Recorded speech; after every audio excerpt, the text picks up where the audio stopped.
What up, everybody? Good morning and a very, very happy Monday to you all. DK Show coming to you from the TDS Sports Talk Studios this morning. Whether you're listening on the radio dials, 105.1 FM, 790 AM. Also, check us out online at sportstalk1051.com. Your Alexa devices, just say, Alexa, play WAYY. Smart speakers, smart devices, video streams also up and rolling. YouTube, Facebook, Instagram, Twitch. Download the app, take it on the go. A bunch of different ways for you to be tuning in this morning. Hopefully, you all had a fantastic weekend and you're ready to, well, hit up a brand new work week here. What do we got on our game plan for us this morning?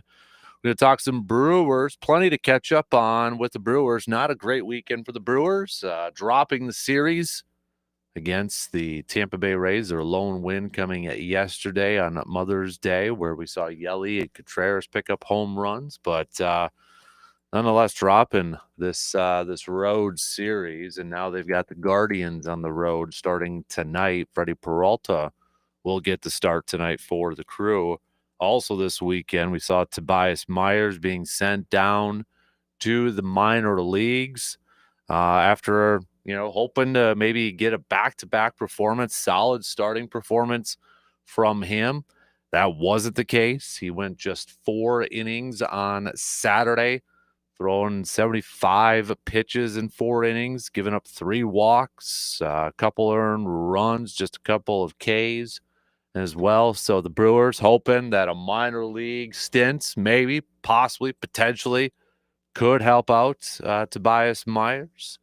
Maybe kind of get back to what he was doing last year for this team. But definitely a disappointing start to the 2025 season for Tobias Myers after coming off of the season that he had last year. I mean, you factor in, he begins the season on the injured list, and then kind of his up and down, mostly down performances so far. So, but perhaps some more reinforcements coming on the way in terms of Brandon Woodruff. Brandon Woodruff getting another rehab start yesterday, but it was a smaller stint for Brandon Woodruff, not going, a boatload of innings or getting that pitch count up to the 70s or 80s or anything like that. It was a lighter rehab start for Brandon Woodruff yesterday.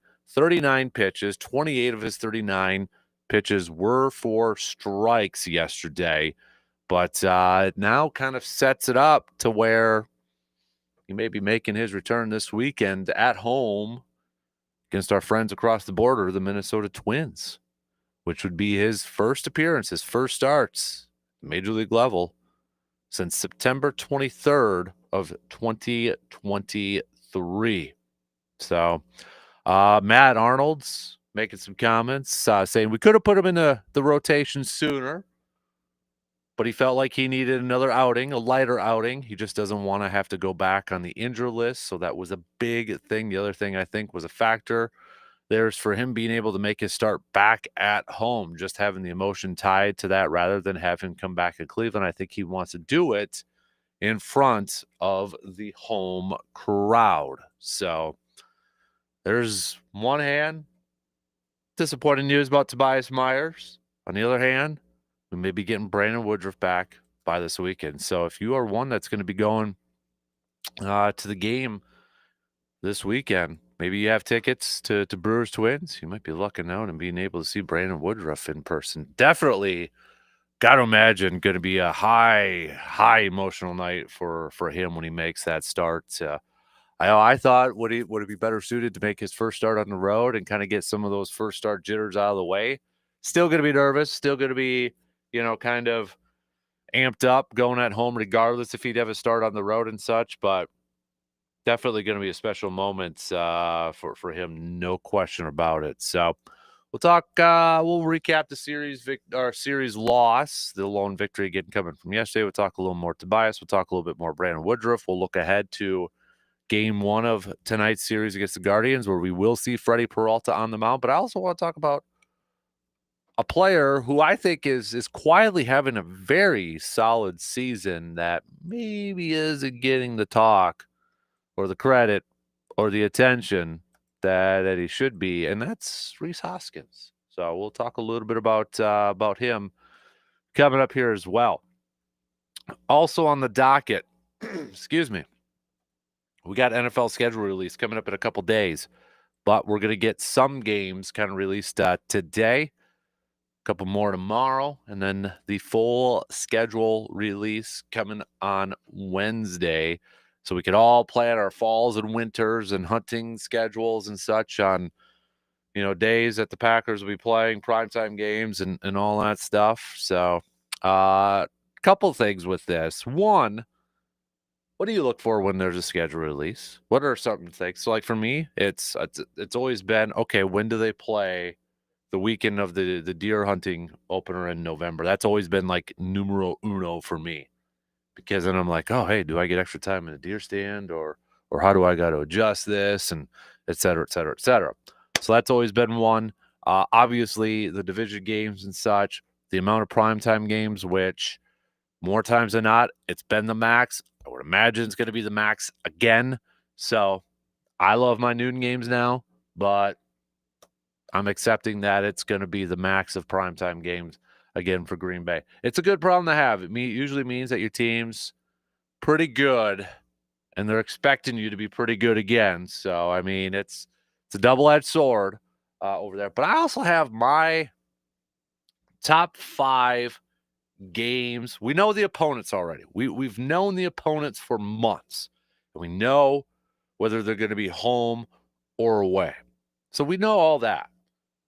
But what I'm really curious about, or in this case, my top 5 games that I'm looking at, is essentially where they fall on the schedule, the point of time. Not whether it's a primetime game, not that, but essentially where, at what point in the season do they fall? So, for example, when does Minnesota come to Lambeau, right? Is it an early season? Is it going to be a late season? Same for Detroit. Is it going to be early season, or is it going to be, hopefully, maybe when it's cold and miserable for dome teams? But what do you look for? And I'll go through my top 5 games that I'm curious, looking forward to seeing where they fall in line or where they line up in terms of the schedule. But hit me up with a text, all right, with what you're just generally what you're looking for when that schedule pops out.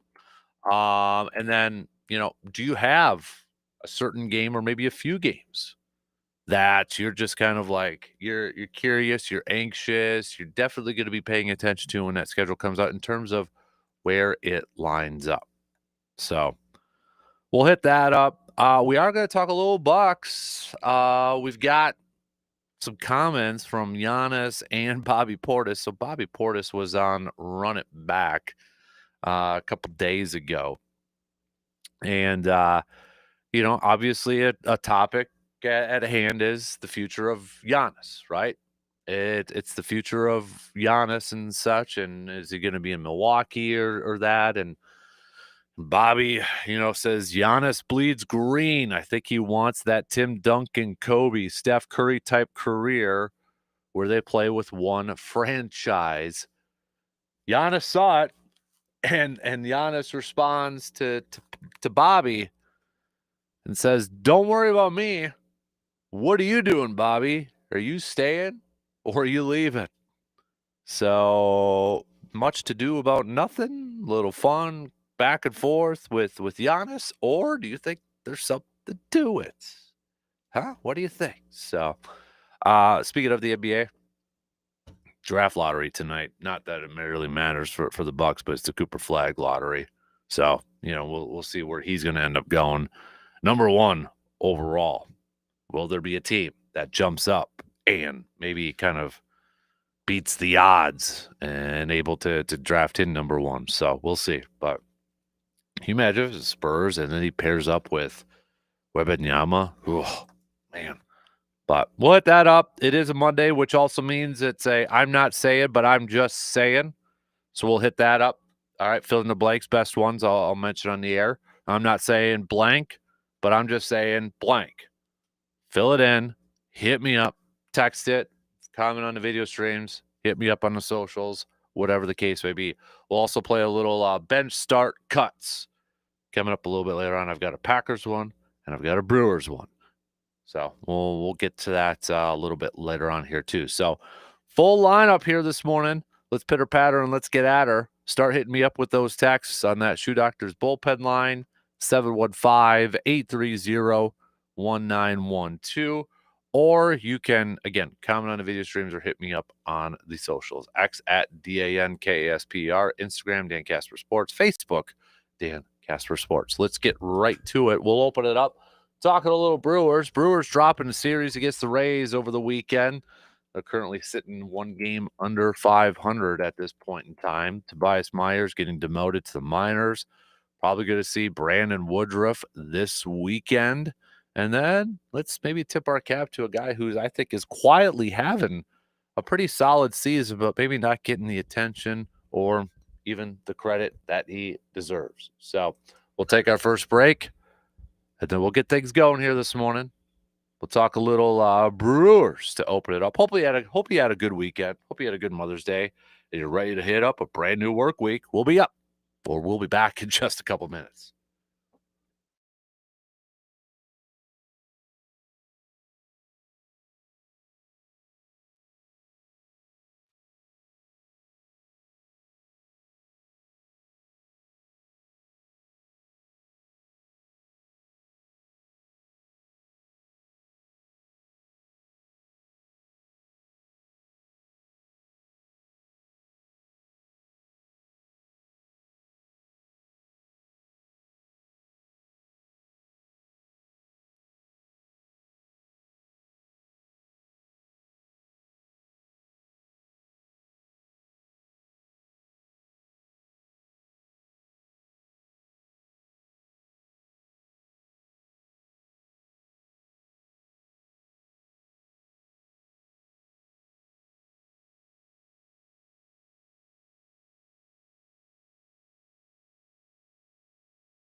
Looking for a dealership that puts you first? Visit Toyson Ford in Chippewa Falls, whether you're shopping for a new Ford F-150, a Bronco Explorer, or a reliable used car or truck. You'll find a wide selection and a team that listens.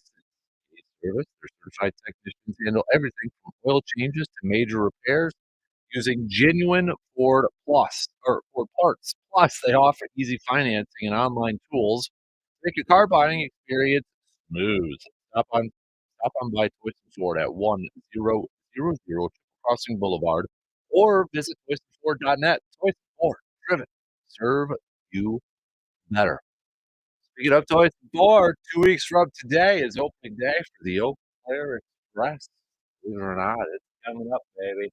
Opening day, home opener, Memorial Day's already 2 weeks from today. Good googly moly, man. But yeah, coming up here, just a couple weeks away. Baseball's been going on at Carson Park here High School and Jazz and such, but getting ready for the Express season just a couple of weeks away.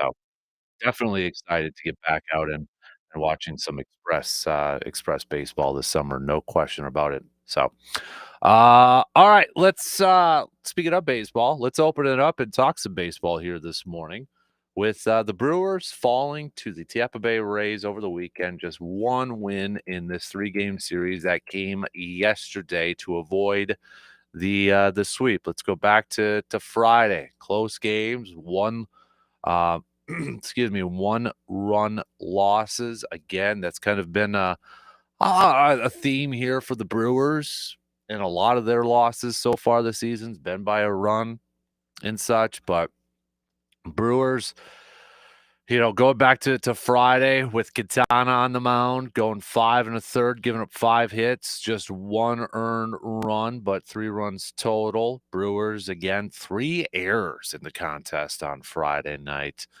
But dropping that game after a nice, I would say, a quality start from Quintana, especially considering the start he had against the Cubbies the night prior.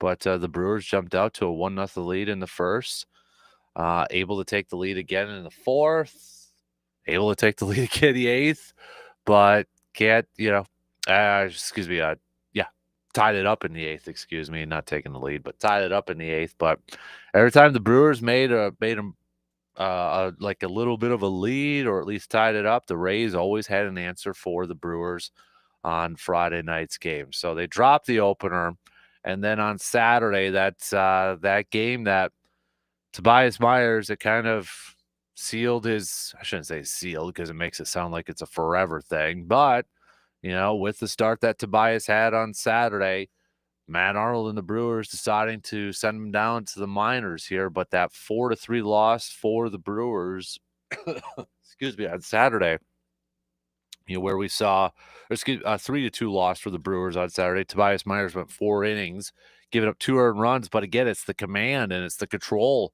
of his pitches. In just 4 innings, he pitched 75 pitches and issued 3 walks. So while it was only 3 hits and 2 earned runs, again, it's kind of the control and the command that Tobias Myers in a couple of his other starts, his first couple starts of the season, that he's had some issues with.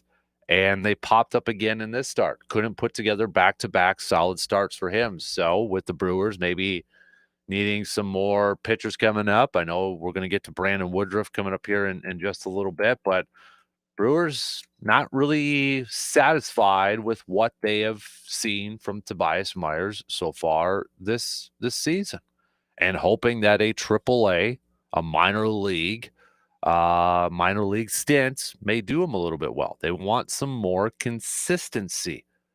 They're looking for more consistency from Tobias Myers, and also let's be real here too. It's a little bit of a roster manipulation sort of thing. They eventually need a roster spot. So, I mean, when you look at his numbers so far in his 4 starts, 1-0 with a 3.86 ERA, it's not the worst thing we've seen from starting pitchers. But I think it's a combination of, looking for that consistency, looking for some better control and command from his pitches, but also the need of bringing in that roster spot.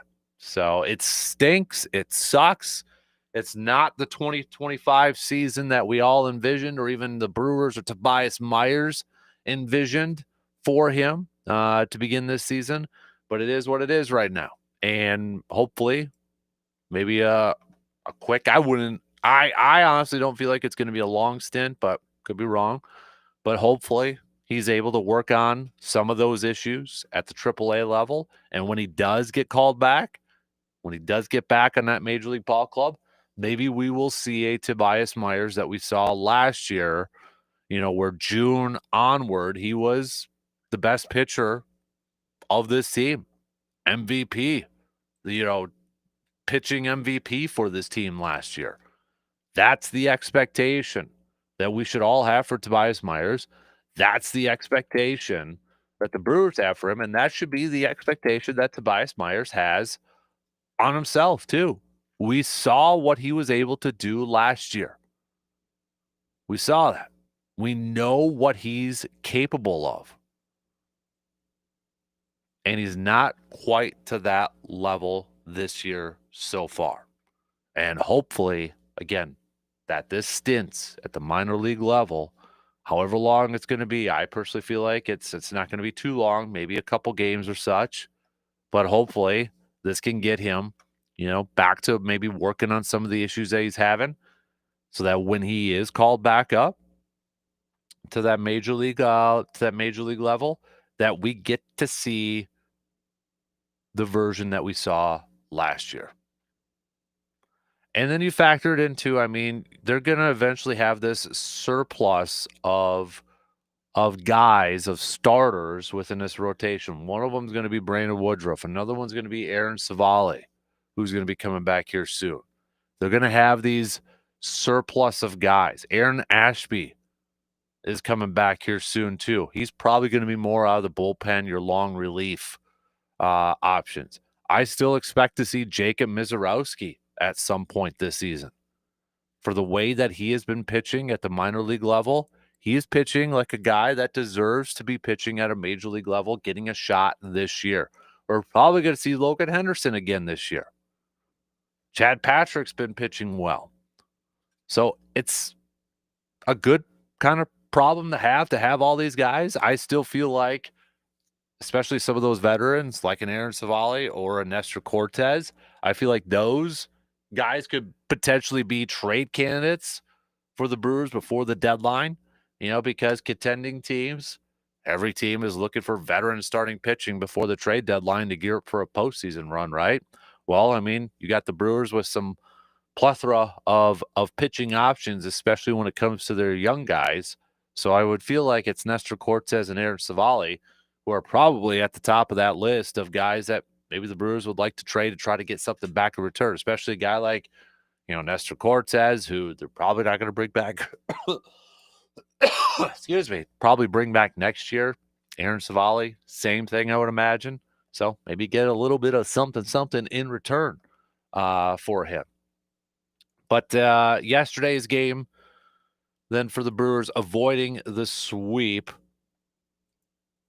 their lone win of this series, luckily coming on Mother's Day. Seems like the Brewers always, I would have to look up the actual numbers and such, but sure seems like the Brewers, they like playing on Mother's Day. They usually, seems like they usually have some success. Obviously the Bill Hall was like Mr. Mother's Day back in the early 2000s. And of course, Freddie Peralta, which is actually the anniversary is tomorrow. But, Freddie Peralta making his major league debut in Colorado against the Rockies on Mother's Day, double-digit strikeouts and such. But a 4-2 victory yesterday for the Crew, where we saw Yelich picking up a home run, Contreras also picking up a home run. Yelich collecting a couple hits yesterday. Chad Patrick going 4 1/3, 6 hits, a couple earned runs, 4 Ks for him. His ERA is now at a 3.19. Alexander, though, gets credited with the win, and Trevor McGill picking up his 5th save of the season. So, Brewers now will continue their road trip. They're going to be going up against the Guardians starting tonight. It's a little bit of an earlier game, 5:10 first pitch. In your pitching matchups, you're going to have Freddie Peralta going tonight for the Crew, Quinn Priester's going to get to start tomorrow for the Brewers. And then on Wednesday, Quintana's going to get to start before they get the off day on Thursday and return home to face the Minnesota Twins, our friends from across the border, coming over for a weekend series. So, but with tonight's game, Freddie Peralta, his start getting pushed back by a couple days because he's been dealing with that groin injury. So, Brewers just pushing back his start and try to get him as healthy as possible.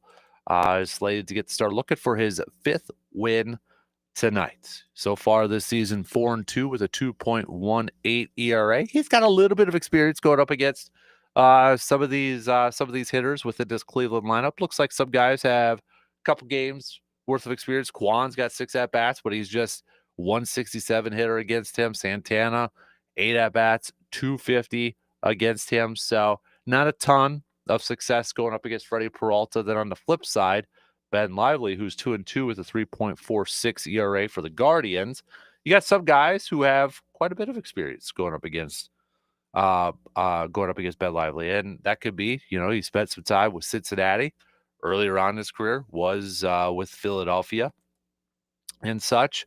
But you look at Contreras, who has 11 career at bats against him, but just 182. Bryce Terang, also 11 career at bats against him, 273.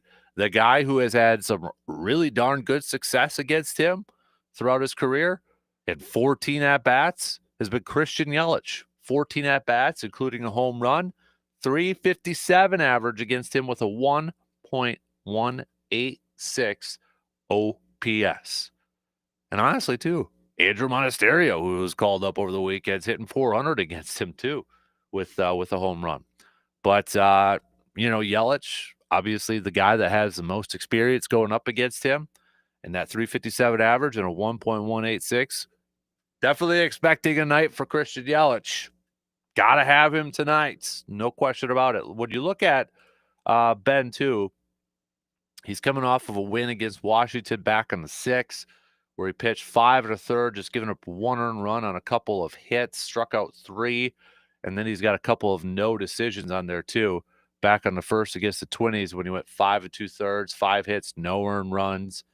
Boston back on the 26th, he went 5 innings and 4 earned runs and another no decision for him. So that's kind of your pitching matchup for tonight's game. And then, of course, Freddie Peralta, when we look at him, he's coming off of back-to-back wins. Cubbies picking up a win, going 6 innings, 4 hits, no earned runs. White Sox on the 29th, 6 innings, 2 earned runs, and then a loss against the Giants where he went 5 innings and 3 earned runs. One guy, though, I want to kind of give a tip of the cap to here for the Brewers because I feel like he's, kind of quietly, especially as of late, been having a really good start to the season, a very solid start to the season. And it was a guy that, in spring training and before the season, I think he was on the list for a lot of Brewers fans saying, we need a step-up season from him. We need to see more from him this year. He's got to help fill the void left by Willy Adames. And while he may not be this big home run threat guy, he doesn't have double-digit home runs. He's not leading the team in home runs. But he's been producing at the plate as of late. And that's Rhys Hoskins. Because when you look at his last 30 games, that you're talking nearly 100 ABs, 100 at-bats.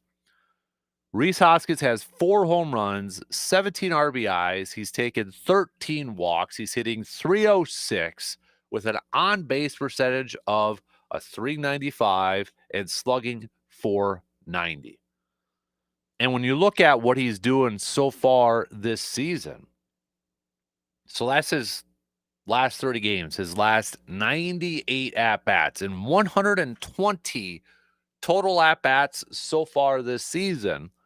Rhys Hoskins is hitting .275 with a .380 on-base percentage and an OPS of an .805. Right now, his average is much higher than his career numbers. He's a career .239 hitter, .275 this year. His on-base percentage, .380. He's a career .347. His OPS is still a little bit down. He's a career .826 OPS, but so far this season, .805. So again, while he may not be the monster power number, type of guy, but I think we got to tip our cap to him because he is, I think, kind of maybe a little bit under the radar, unless you've been like daily and just a diehard Brewers fan. Then you probably know that Rhys Hoskins has been playing pretty well so far.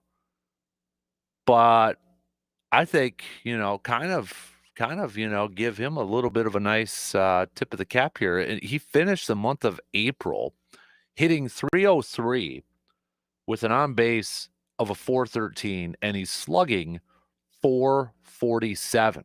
And that's, March was just a couple of games in. He played in 3 of them, but he was only hitting .111 with a .333 on base and .111 slugging.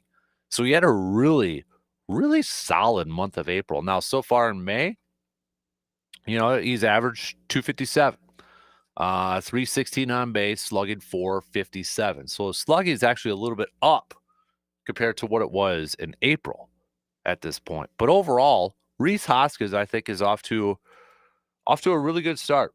And I hate to say this. I hate to even think of this at this point. But, if we get to that point in July and Brewers fall a little bit down in the standings, we talked about some of the veteran pitchers and such. You kind of have to wonder, would that be a guy that's going to be potentially at a trade market? I hope we're not into that discussion.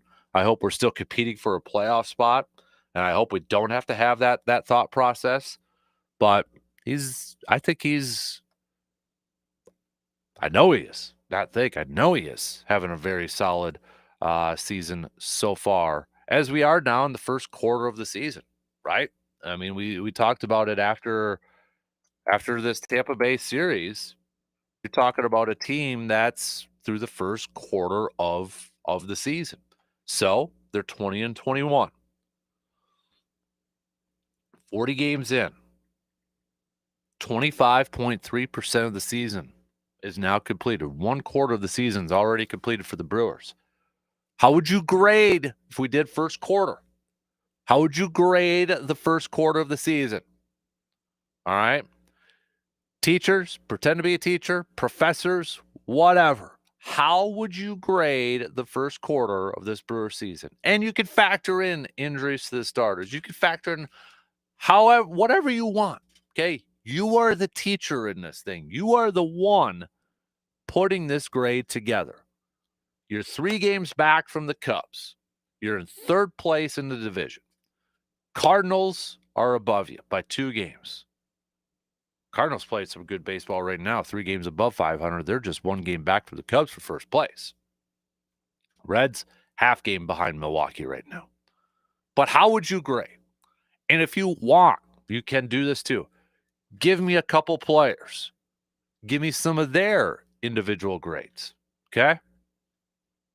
Just for a refresher, team leaders, Bryce Terang right now, .296 batting average. Runs scored is Terang. Home runs, Chirio and Yelich, 7 apiece. RBIs, Yelich. Stolen bases, Terang. Pitching, it's Freddie Peralta and Jose with 4 wins. ERA, 2.18. For Freddie Peralta, leading the team. So, overall as a team, what would you grade the Brewers with the first quarter of the season already in the books? And give me some players that you would individually grade. Think about that for a couple of minutes. We're going to take our final break of the first hour, and then we're going to hand out some grades. Okay?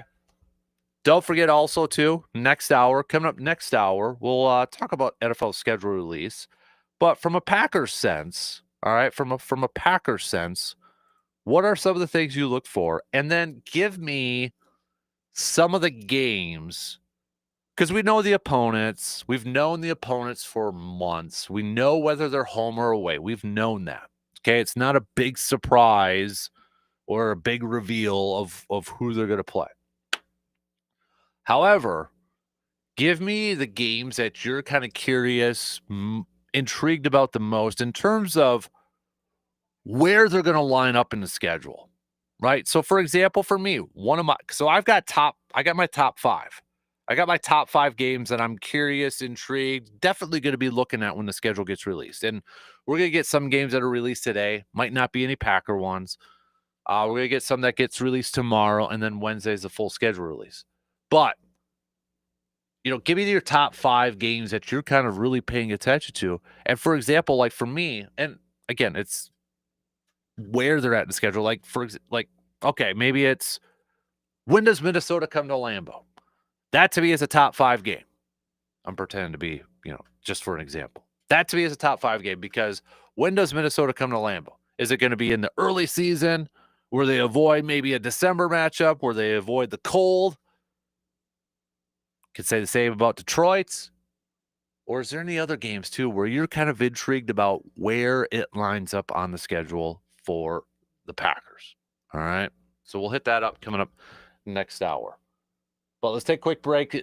Send me those grades. All right. Send me those grades. First quarter grades. First quarter in the books for the Brewers. Anybody getting an A? How about the team?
When it comes to orthopedic care, Chupa Valley Orthopedics and Sports Medicine in Altoona is here for you, or wherever. They got multiple locations, not just Altoona, Rice Lake, all over the place.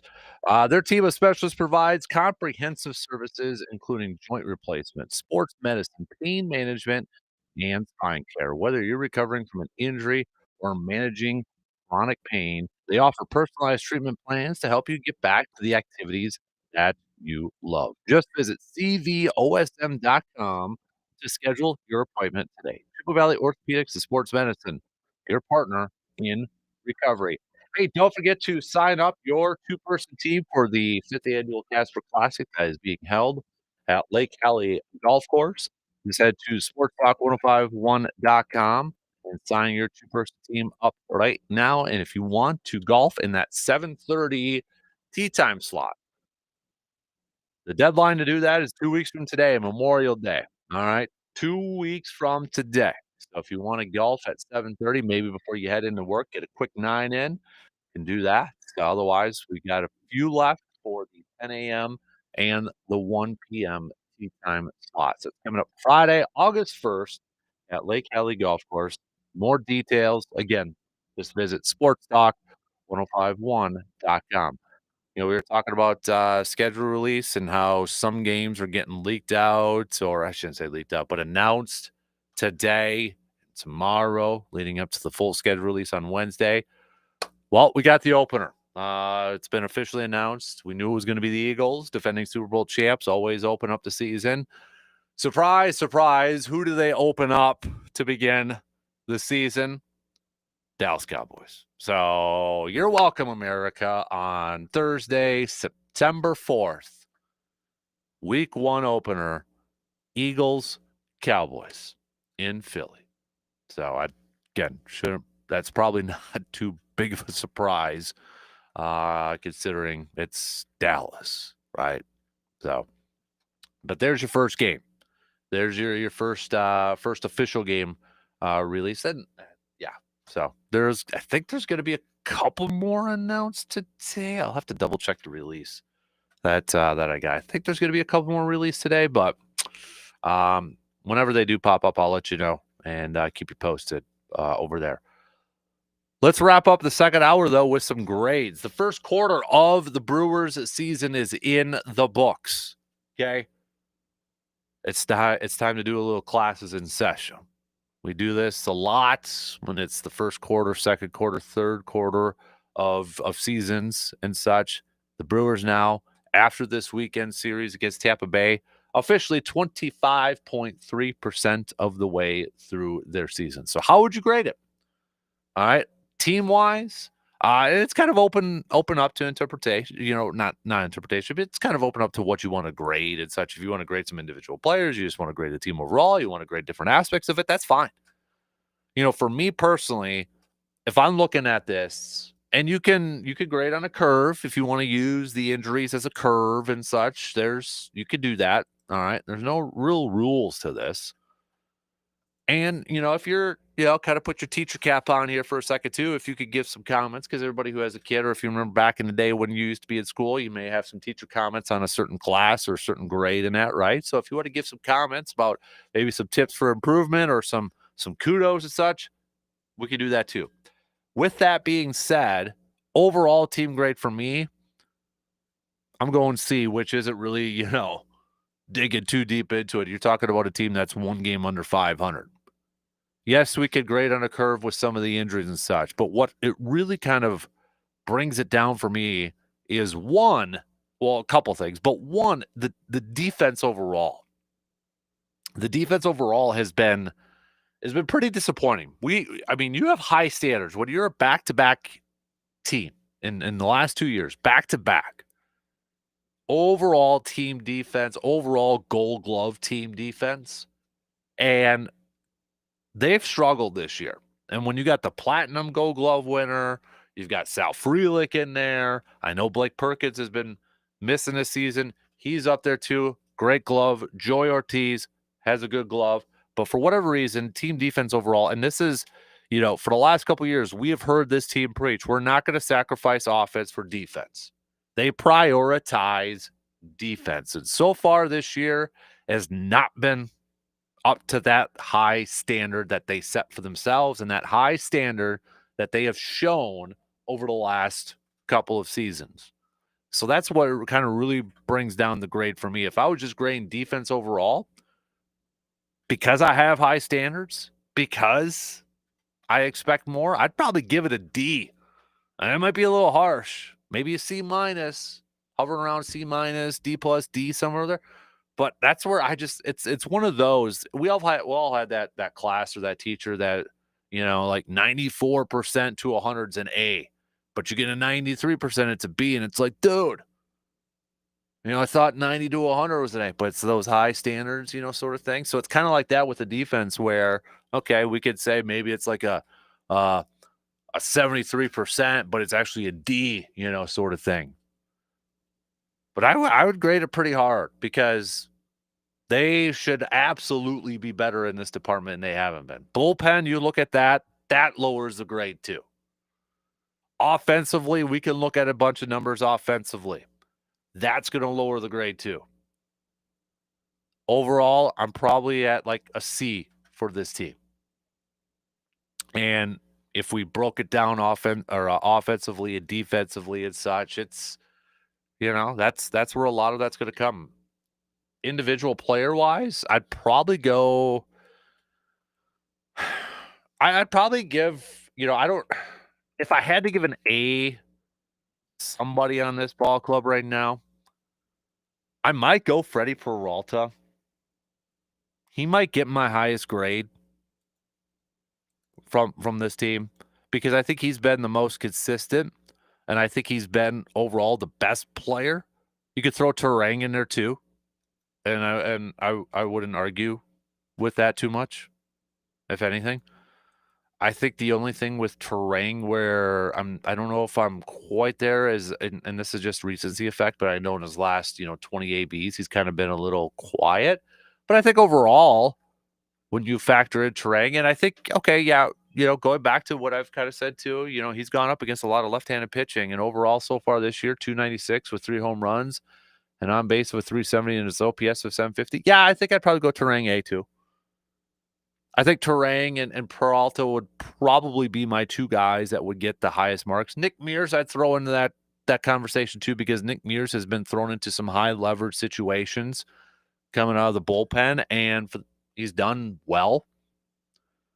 He's done well in those situations, in those tight spots. So those would probably, I'm just going off the top of my head, probably be my 3 highest graded players so far. Yelich, he's got 7 home runs, tied for the team lead, 208 batting average. But he's just slugging 375, and his OPS is 678. So where do you balance that? Okay, great. He's tied for the team lead in home runs. But has he been able to do a whole lot after that? Definitely not playing at the level that he was last year when he was a starter in the All-Star team and batting over 300 in that. So I'm probably looking at a D plus for Christian Yelich, maybe a C minus. Rhys Hoskins, I'm probably putting at a B. We were just talking about Rhys Hoskins. I'm probably putting at a B plus for him. Yes, would like to see maybe a little bit more power, but when you look at his numbers career wise, I mean, he's not a consistent dude that's going to get you 30 plus, 40 plus home runs in a season. So I'm probably at like B plus for Rhys Hoskins. He'd be up there close to Terang and Mears and Peralta for my high grades. Contreras, okay, how much do you factor in the broken finger in terms of is that what is affecting his production so far? Because offensively, he's not at the level that he was last year.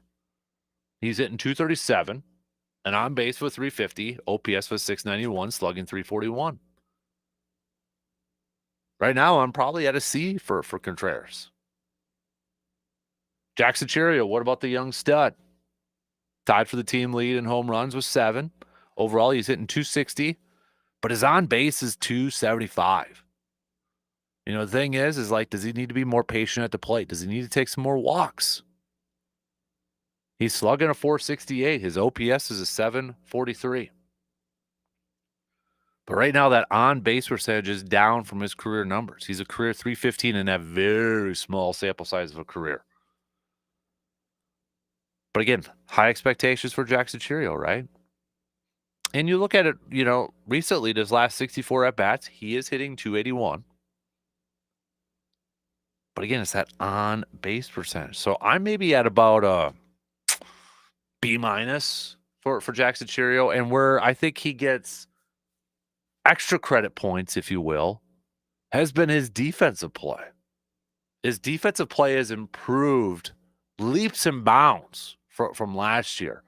Where at this point last year, we're talking about a guy who is still adjusting to play the outfield, playing a little too deep because they don't want anything to go over his head, trying to, get used to judging the ball in the air. And there's been issues last year at this point. We were like, oh, should he have dove? Should he have been more aggressive? Why didn't he have a better jump on the ball coming up forward? Too many balls dropping in front of him. Now you're talking about a guy that I think has made major improvements in the defensive department. Now he's getting playing time in center field, for crying out loud. So he gets extra credit points for that. So that's probably where I'm at, like a B minus for Jackson Cherry. You'd like to see better offensive numbers, maybe be a little bit more patient at the plate, taking some walks in that. But I think you factor in his defensive play, and that moves up the grade overall for him too. So those are just some of my grades. Overall, team-wise, C. I think it all kind of averages out C, C minus here for the Brewers. All right. What do we got? Minute left. Yeah, minute left till the shot clock cuts me off. So coming up next hour, we'll do NFL schedule talk, Packers-wise. What do you look for when the Packers schedule comes out? What are the games you're most intrigued about to see how they place on the schedule? Like timing-wise. Or just in general. Maybe there's a certain game you're really intrigued about. We've known the opponents for months. We've known whether they've been home or away. That's not going to be a big surprise. But where I'm curious about, and I know schedule release maybe kind of gets a little bit hyped up, but it is the NFL. But I pay attention to it because, again, it's where do these games fall in the schedule points in time? Like, where do these dome teams, when do they come to Lambeau? When do these warm weather teams come to Lambeau? That's what I'm curious about when it comes to the schedule release. And you got the other stuff, primetime games, and, of course, hunting season for me personally. But I've got my top five. My top five of most intriguing games on the schedule, and it's based off of where I'm seeing or what I'm paying attention to where they line up in the schedule. So we'll hit that up coming up next hour. I want to play a little bench start cut. Don't forget to send me your, I'm not saying, but I'm just saying, fill in the blanks, best ones. We'll get right on the air. 1 hour in already on this Monday morning. We got some news updates, and we'll be back to kick off the second hour in just a couple minutes.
Second hour, kick it off right now on this Monday morning. A big thanks for tuning in wherever, however you may be tuning in from. We'll get back to some more Brewers baseball talk coming up, but we're taking your first quarter grades. Now that the first quarter of the season is officially in the books after this weekend series against Tampa Bay, how would you grade it? All right. So get your grade books out, get ready to make some comments, teacher comments and such. Put your teacher's cap on, essentially, and let me know what you would grade. And you could do a team overall. You could do individual players. You could do different aspects of the game and such, or of the team and such. But let me know. All right, we'll get to some of your picks here in just a little bit. Also coming up, fill in the blanks. Best ones. I'll read off the air. I'm not saying, but I'm just saying. I'm not saying blank, but I'm just saying blank. All right, we'll read the best ones off on here. We're gonna play a little bench start cut, probably about 8:00 here. We got a Brewers one and a Packers related one with that too. Plus, I do want to go over some of the comments from Giannis and Bobby. Talking about Giannis's career. Bobby Portis was recently on a podcast and such, and talking about Giannis's future and such. But and then Giannis responded to some of the comments from Bobby Portis and that. So we'll go through that. It was the Run It Back. It was actually on FanDuel TV's Run It Back. So we'll hit that up. Coming up here momentarily. Few texts to catch up on. C-Bomb said a little bit earlier when it comes to the schedule release, the first thing I look at is to see if we're playing Minnesota and Detroit late in the year at home. It ticks me off when they have us at home against those two early in the season. Then I look for primetime games. Lastly, I look to see who we play on a short week for Thursday nights and who comes up after a 9-day break. Evan says, as a new season ticket holder, I'm waiting to see what the gold package games are. Another texter, Jim, says the games that I'm really looking forward to or are the division games. Outside of that is Pittsburgh, assuming that it's Aaron Rodgers as the starting quarterback. Other games, because I threw out the question, what are the particular games that you're looking for or curious about to see where they land on the schedule? A couple more texts surrounding that. We've got Nick. Nick said, when Philly comes to town. Another texter said too, when Jaden Daniels and Washington come to town. And then a couple more texters said too, kind of what C-Bomb said. When the division teams come to Lambeau Field, probably specifically Detroit and Minnesota, which makes complete sense. So if you're not sure, if you need a quick reminder, these are the opponents, okay? Because we've known the Packers' opponents for months. It was right after the season. All right, we knew it. It's a yearly rotation. It's always going to be the division teams and such, and then you get a couple of different teams in there. So we knew since January. Who the opponents were going to be and whether they were going to be home or away. Because we knew the NFC North was matched with the NFC East and the AFC North. And since the Packers finished third in the NFC North, we knew that they would face the third place teams in the NFC South, the NFC West, and for this year, the AFC West. So your home opponents outside of your division teams, Philly, Washington, Baltimore, Cincinnati, Carolina. I think if you are a season ticket holder, those are some really good games to go to. I think you're just kind of salivating at this and looking like, oh, dang. Outside the division games, you're going to see Philly. You're going to see Jaden Daniels and the Commanders. You're going to see Lamar Jackson, the Baltimore Ravens. You're going to see Joe Burrow, Jamar Chase, T. Higgins, and Baltimore. And then Carolina is probably, I don't want to assume, but probably the weakest of those matchups. But, you get a Bryce Young who played better in the second half after getting benched. Played better. I think there's renewed optimism about his career over there. So overall, I mean, that's a very, very good home slate for season ticket holders. But also, as just general fans too, it's like, dang, that's a tough home schedule. You got some really good teams coming over to Lambeau. You're probably thinking, thank gosh it's at Lambeau. Your road games, again, outside the division, it's Dallas, it's the Giants, it's the Browns, it's the Steelers, it's the Broncos, and the Cardinals. So, I mean, Pittsburgh, we'll see what happens with their quarterback situation. Denver was a playoff team last year. I think they're making strides. We'll see with Arizona if they had some good moments last year too. Who the heck knows what's going on in Cleveland? Could it be Shedeur Sanders they're going up against, or whoever the heck the quarterback's going to be? I have no idea. But I think you look at that home schedule and like, dang, that's a good one. That's a good one. It is a good one. So when it comes to the NFL schedule, there's certain things I look at. There's primetime games. Now I've accepted the fate. We're going to probably get our max of primetime games for Green Bay. It's a double-edged sword. I hate the late games. I used to love them in college. I used to get upset in college whenever we didn't get a ton because it was just an excuse probably to party with the roommates for a football game. Now, with early wake-up calls and that, give me all the noon games, man. Just give me all the noon games. But I've accepted it. It's double-edged sword, too, because you're going to get more primetime games if you're a pretty good team or if you're a solid team, if you're a playoff caliber team. So, at least in this instance, we know Green Bay is a playoff caliber team, a solid team. They're going to get, and they're always a draw, too, because they are the Packers. So, we're going to get the max or very close to the max of primetime games. I've accepted that. I'm willing to move on from that. Still going to look at when they are and such and which ones are on NBC, which ones are on ESPN. And, because I think that factors into it now too with all the different streaming services. For a lot of people, you're probably thinking, okay, am I going to be able to watch that game? Or do I got to go somewhere? Or do I got to sign up for a free trial for a week just to watch that game? Or maybe you've used up your free trial and like, dang, I got to sign up for a month now to watch one game because it's on a particular streaming platform. Okay. That's kind of the different wrinkle in the last few years with everything, with all the streaming services now. It's like it's a factor for me now because it's like, okay, do I got to pay for a month of this certain streaming package just to watch that one game? That's a factor now. It's the current times that we live in. And yes, I am one of them that I will pay to watch it because I got to watch it. I have to.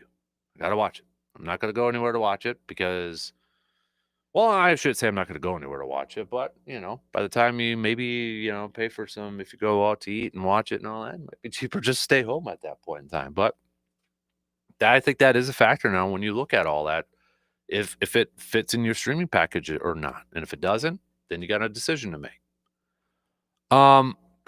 I look at the bye week, of course. Everybody looks at the bye week. Is it going to be close to the halfway mark? Is it going to be an early one? Is it going to be a late one? Everybody pays attention to the bye week. One for me that I've looked at for years upon years upon years upon years.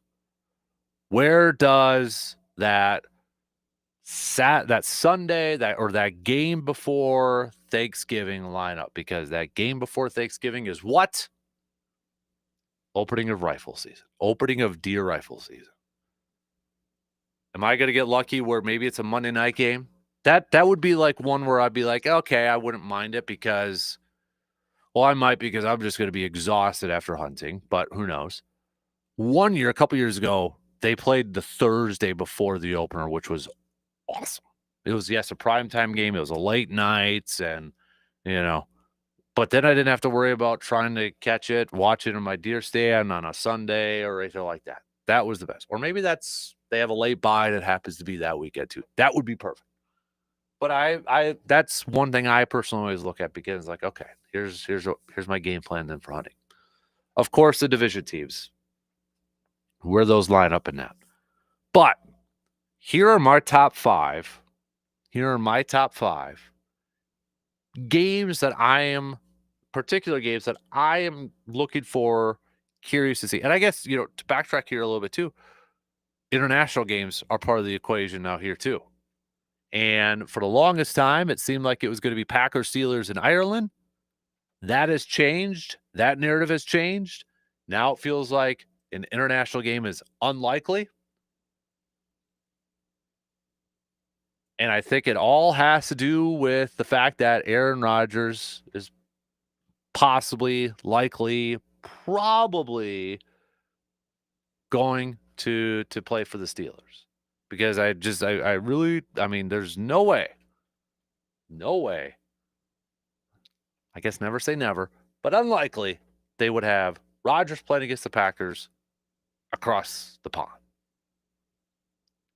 But that is another factor now, too, when you look at schedule releases. Anyways, let's get to my top 5. My top 5 games that I am really intrigued about where they line up on the schedule release, the full schedule getting released on Wednesday. Maybe we'll get a Packers game announced as part of these early announcements in the next couple days, but the full schedule will be released on Wednesday.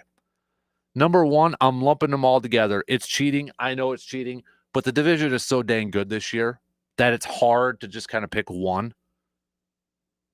But I'm lumping them all together. Number 1, when all the division games line up, particularly where Detroit, Minnesota come to Green Bay, and when Green Bay goes to Chicago.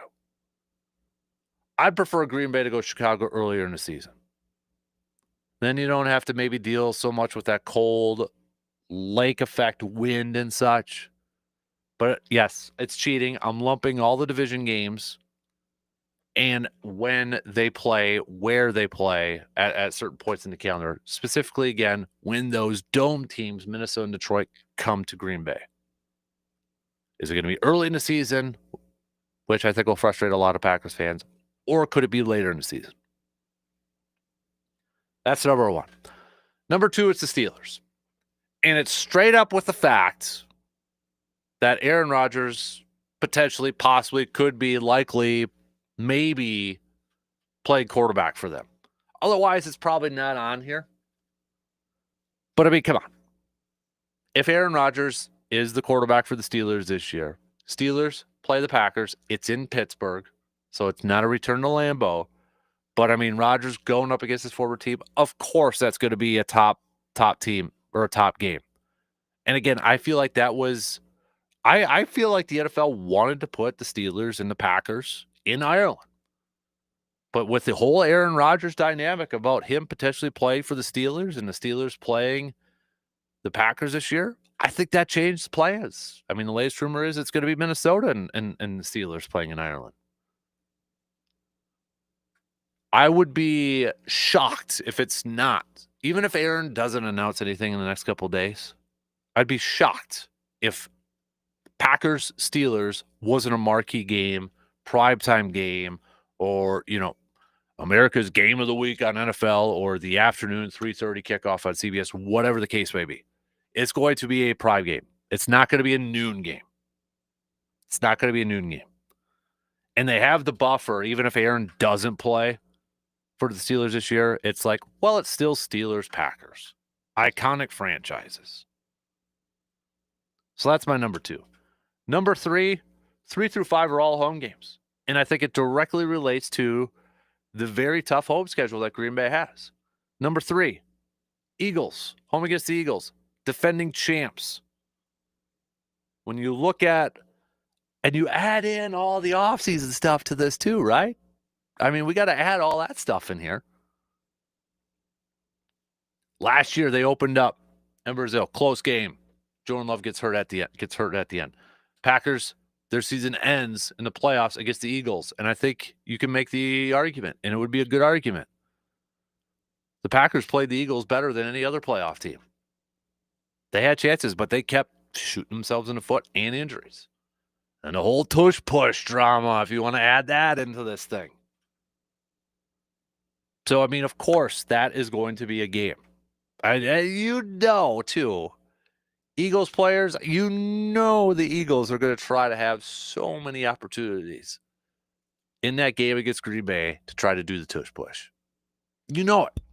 When we get to that game, we might have to set a line over under how many tush push attempts from Philly in that game because you know they're going to want to do it a boatload of times against Green Bay. So that's number 3. Number 4, Jane Daniels and the Commanders coming over to Green Bay. Commanders are going to get a ton of hype this year, and rightfully so, looking at the season they had last year. Then they acquired Deebo Samuel in the offseason to help out the offense. They're pushing chips in. And why wouldn't you, when you have a quarterback like Jay Daniels on that rookie deal entering his second year?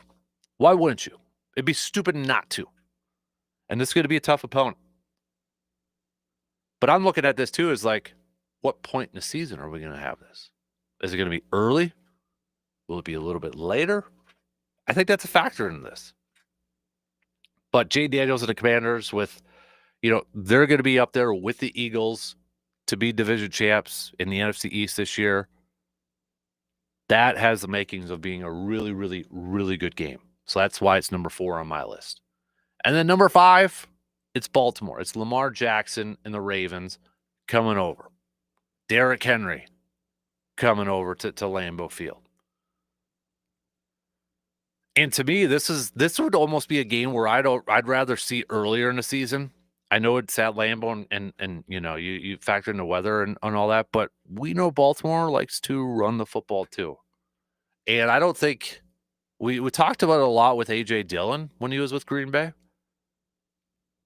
I don't think anybody wants to try to tackle Derrick Henry in December if the temperatures are single digits at Lambeau Field, even if it's Green Bay defenders. Nobody wants to deal with that. And we know about Lamar Jackson's legs and his ability to run and use that. So teams want to be able to successfully run the football in cold weather. And we know Baltimore wants to run. I would almost prefer this game being a little bit earlier in the season. So we avoid that, potentially. Either way, it's going to be a tough test, a huge test for this Packers defense and that run defense, going up against Derrick Henry and containing Lamar Jackson. So those are my top 5. 1, yes, I kind of cheated. I lumped the defensive games or the division games in there. But the division is going to be, it has the makings of being the best division in all of football this year. 2, Steelers. Completely operating under the assumption that Aaron Rodgers is the quarterback of the Steelers. If he's not, take it out of the top 5. Eagles, with everything that transpired last year, the opener, the playoffs, the tush-push drama. 4, the Commanders and Jane Daniels. 5, the Ravens and Lamar and Derrick Henry. Those are my top 5 games that I'm really intrigued about to see where they line up on the schedule. All right, let's take a quick break. Your thoughts? Hit me up with a text on the Shoe Doctor's bullpen line, 715-830-1912. Quick break. We'll be back after these few words.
Ready to upgrade your home? Well, start from the ground up with Carpet City Flooring Center in Eau Claire. Whether it's carpet, vinyl, tile, or laminate, Carpet City Flooring Center has the perfect flooring to match your style and your budget. With one of the largest selections in the area and a knowledgeable team that's there to help you out, you'll find exactly what you need, pressure free too. They won't pressure you into anything.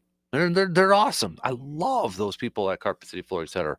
Whether you're updating one room or maybe doing a whole home makeover, they can help you out in so many different ways. From selection to installation, Carpet City Flooring Center makes it simple. Their professional installers get the job done right and on time. If you're not sure where to start, their in-store experts will guide you through every step. Locally owned and proud to serve the Eau Claire area, Carpet City Flooring Center is your trusted flooring partner. And again, cannot wait till we can move in to that new Sports Talk studio with the sweet putting green that Carpet City Flooring Center has installed. Can't wait, man. Can't wait. It's going to be fantastic. Yes. All right. Let's switch gears here a little bit, but continue to send me a couple things. Your Brewers Grays, that we are 1/4 of the season already into this thing. All right. We're 1/4 of the season in here already. So send me your grades for that. But give me the games. Give me the games with the NFL schedule released this week. The whole schedule will be released on Wednesday, but we're getting some announcements today, like Philadelphia opening up the season at home against the Cowboys was announced a little bit earlier this morning.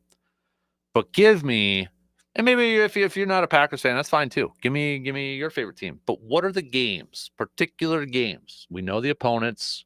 We know whether they're home and away that intrigue you or you're really going to be paying attention to when it comes to the schedule release. Like, ooh, I got to look at when they play that team. Like, obviously, I think mostly everybody, but a big chunk is going to be paying attention to the divisional games, and especially like the dome teams when they come over to Green Bay. But I think when you look at the home teams for Green Bay, you're looking at that and you're like, ooh, there's really not any warm weather teams outside of Carolina coming to Green Bay. So it's like, yeah, they're going to really have a cold weather advantage. I mean, Philly plays in some elements. Washington plays in some elements. Cincinnati could play in some elements. Baltimore plays in some elements. So how much of an advantage is that really going to be for Green Bay weather-wise this year? So hit me up with those two. All right, we'll get to some of those comments and thoughts a little bit later on here. I want to talk a little hoops. I want to talk a little Bucks here because, well, tonight is also the NFL Draft Lottery, also known as the Cooper Flag Lottery. Where is he going to go? Get ready for some conspiracy theories to be floated out there, especially depending on the team that gets the number one pick tonight. But that's not what we're going to talk about. Obviously, one of the bigger talking points all offseason, whether we like it or not, Bucks fans, is going to be Giannis and his future with the team. And this is a huge offseason for the Bucks overall. But Bobby Portis, late last week, was on FanDuel's Run It Back. And obviously, if you get a Bucks player, you're going to ask him about Giannis. And you're going to ask him about his future with the team. And Bobby Portis said this about Giannis, saying that Giannis bleeds green. He bleeds green. I think he wants that Tim Duncan, Kobe, Steph Curry type career where they play with one franchise. And Giannis goes on Instagram and comments on that quote saying, "Don't worry about me. What are you doing, Bobby? Are you staying or leaving?" Exclamation point, question mark. So much to do about nothing. Is there something there with the comments from Giannis? Because here's the thing too. Again, whether you like it or not, anytime Giannis makes a comment, whether it's in an interview or a social media post, or whether he likes something on social media, It is going to be analyzed, scrutinized, investigated. We're going to try to, like, what does he mean by that? It is going to be looked at with a fine tooth and comb because everybody wants to figure out what is the plan going to be. And that's just the way it is. Earlier on last week too, Shams from ESPN said that Giannis would meet with the Bucks to discuss his future. And I know that made, you know, that was trending to use the younger generation terminology. But isn't that just a typical exit interview? So I think that got blown up unnecessarily too. Because I feel like that's just a straight up exit interview. We hear about it in the NFL. We hear about it in a lot of other sports. I mean, before players go to their respective ways, go on vacation or get out of town, yeah, they're going to talk to the team, front office, maybe the owners, depending on who the player is, coach. So I think that's kind of got blown up. I don't know what Giannis meant by his comment. I think, for one, we know Giannis likes to have fun. He likes to goof around. He likes to make jokes. He likes to make light of situations. That's typical Giannis. Did he have to make a comment about, don't worry about me, but where are you going, Bobby? No, he didn't have to. But that's Giannis's personality. He likes to have fun. He likes to joke around. Does it cause us maybe some anxiety as Bucks fans? Like, what do you mean, Giannis? Does that mean you're going to stay? Yeah, I mean, it comes at the misfortune of that because then we're like, oh, what does he mean by that? We're trying to decipher that. Just tell us, Giannis, if you want to stay. Just please, just say that you're not going anywhere. That's all we want to hear. That's not going to happen. Look at the history of some of the stuff Giannis has said. One point he has said, I want to be a Buck forever. Then he makes another comment about, well, if the general manager says that, I get a text from the general manager that I'm traded, I'm going to accept that and move on. It's gone back and forth. And I know Bucks fans don't want to, they get upset, some do at least, with this whole Giannis talk, whether he's going to be there or not. They'll say, well, Giannis has never said that he wants to leave. You're right. He has publicly never said he does not want to leave. He hasn't said anything publicly. He hasn't, on one hand, he hasn't said, hey, I want to leave Milwaukee. I want out. I want to be traded. But to be fair, on the other hand, he hasn't right now said enough. Enough with this talk. I ain't going anywhere. I'm not asking for a trade. I'm not doing this. I'm staying here. So until we hear definitively from either side, there's going to be a lot of armchair investigations, internet sleuths, and just straight up fans trying to figure out, trying to decipher, and hoping and praying that their franchise player won't go anywhere, or trying to figure out what he's going to do. That's just the name of the game right now. And I get it. It's frustrating. As a Bucks fan myself, it's nerve-wracking. It's frustrating. All the above. So I don't know. I guess, it's as soon as Giannis commented on that on Instagram, it blew up all over the place. And no surprise, it blew up all over the place. Nobody should be surprised by that. Nobody should be surprised by that. But I don't think it answers a question either way. I don't think it answers the question whether he's going to be there, whether he's going to move on. If I'm a Bucks fan, I think the biggest thing that I'm maybe a little frustrated about right now, or maybe a little bit concerned about right now, has nothing to do with Giannis at this point. It's about the coaching situation, because we still have not heard anything about a change in coaching or anything like that. So, this tells me, are we running it back with Doc as head coach? Is he coming back as the head coach?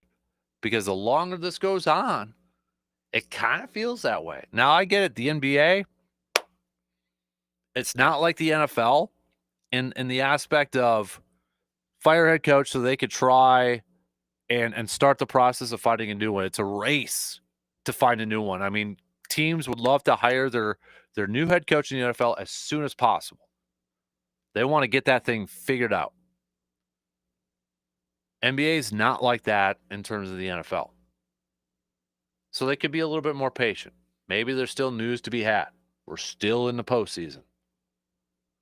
But I think the longer this goes, if you are one that's like, man, I wish they would change head coaches. I wish they would kind of move on and get somebody new in. Yeah, I think now you could be maybe a little bit nervous about the fact that, oh, they're sure not going to be there. Or they're sure not going to make a move. Or maybe it's just simply as if they do make a move, they're just going to promote Darvin Ham. Maybe they already know that. And there's no rush to make some sort of official announcement or anything like that. I don't know. But that's the thing to me, outside of the whole, Giannis, is he staying? Is he going? Talk that's going to just pollute our social media feeds or our Bucks talk this offseason. Right now, if there's a concern I have, it's, are they not going to make any changes to their head coaching department? That would kind of annoy me a little bit. Just saying. All right, let's take a quick break. We'll wrap up the second hour. We got some more grades to get to here for the crew. Send those on over. Coming up past 8 o'clock, we'll do a little bench start cut. I'll give you the bench start questions coming up in the next segment, so it gives you a little bit of time to think about it. Give me your answers. Got a take on today's topic, but can't call in? Then hit us up on Facebook, Twitter, or the text line, and let your fingers do the talking.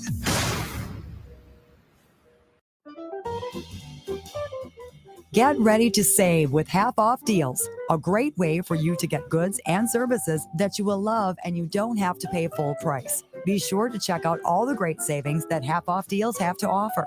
There's something for everyone, so be sure to see for yourself. Be ready with your credit or debit card and get ready to save. For more details and to find out about all the savings, just go to aroundthe715.com. Since 1952, AJM Automotive Services has been Eau Claire's go-to for honest, reliable auto care. From oil changes and brake work to full engine repairs, tires, and even towing, their experienced team does it all with integrity and no upselling. And since it's lawn mowing season, do you need a little bit of a tune-up with that rider? Well, hey, they got you covered there as well. So give AJM Automotive a visit today at 1919 Brackett Avenue in Eau Claire, or give them a call at 715-835-9523. Leaky or storm-damaged roof? Call the experts. Locally and family-owned, your trusted partner for superior roofing and siding solutions, TF Exteriors. They specialize in standing seam metal roofing and seamless rain gutters, which are manufactured on-site or in their shop, so you get no middleman, which means it costs less for you. TF Exteriors will exceed your expectations and create your ideal project with professionalism, quality workmanship, and great customer service. Call 715-864-3876 or go to tfexteriors.com. Thy ticket, Lady Jennifer of Coolidge. Well, many thanks, good sir. Here'th my Discover card. They accept Discover at Renaissance fairs? Yeah, they do here. Discover is accepted at the places I love to shop. Getteth with the times. With the times? You're playing the lute. Yeah, and it sounds pretty good, right? Discover is accepted at 99% of places that take credit cards nationwide. Based on the February 2024 Nielsen report. Could there be a better name? Auto Value Parts Stores. They aren't just about air fresheners or fuzzy dice. Auto Value Parts Stores are all about parts, auto parts, and advice. Pros who know auto parts with tons of tips when you need them the most. You want real value? Don't go to a place with a cute name. Go to Auto Value. Could there be a better name? I didn't think so. Your Auto Value Parts Store. We've got the parts, we've got the smarts. $5,000. That's the average amount of money people in the U.S. are now spending on gas in a year. $5,000. That's crazy. If you drive, you have to download Upside, the free app that gives you cash back every time you get gas. That's right. You can earn real cash back with Upside. Just ready buying.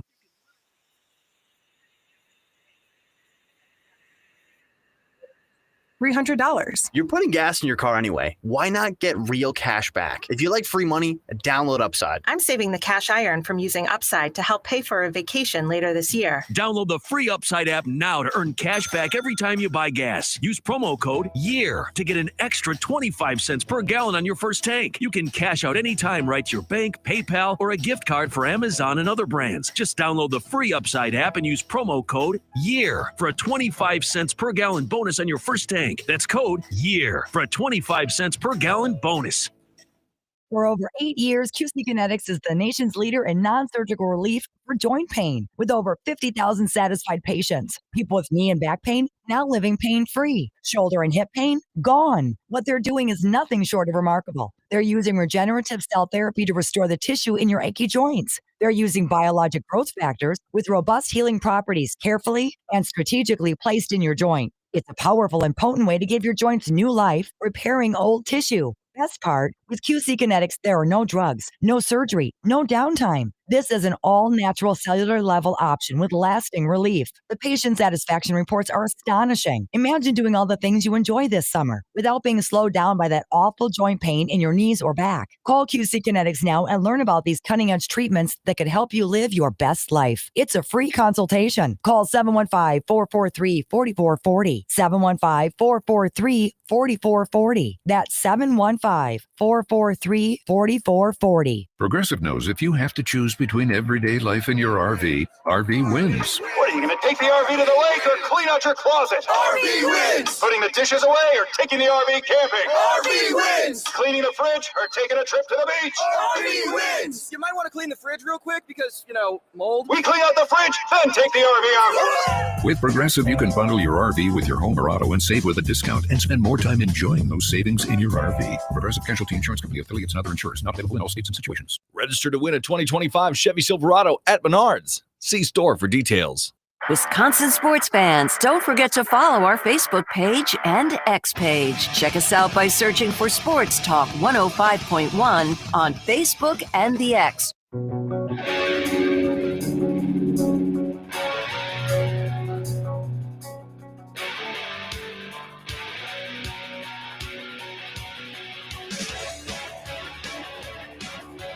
Looking for top quality meats with a hometown touch? Well, since 1990, Mike's Star Market in Eau Claire has been your trusted local butcher. Mike's Star Market sausages and brats are handcrafted on site with minimal processing, delivering unbeatable flavor.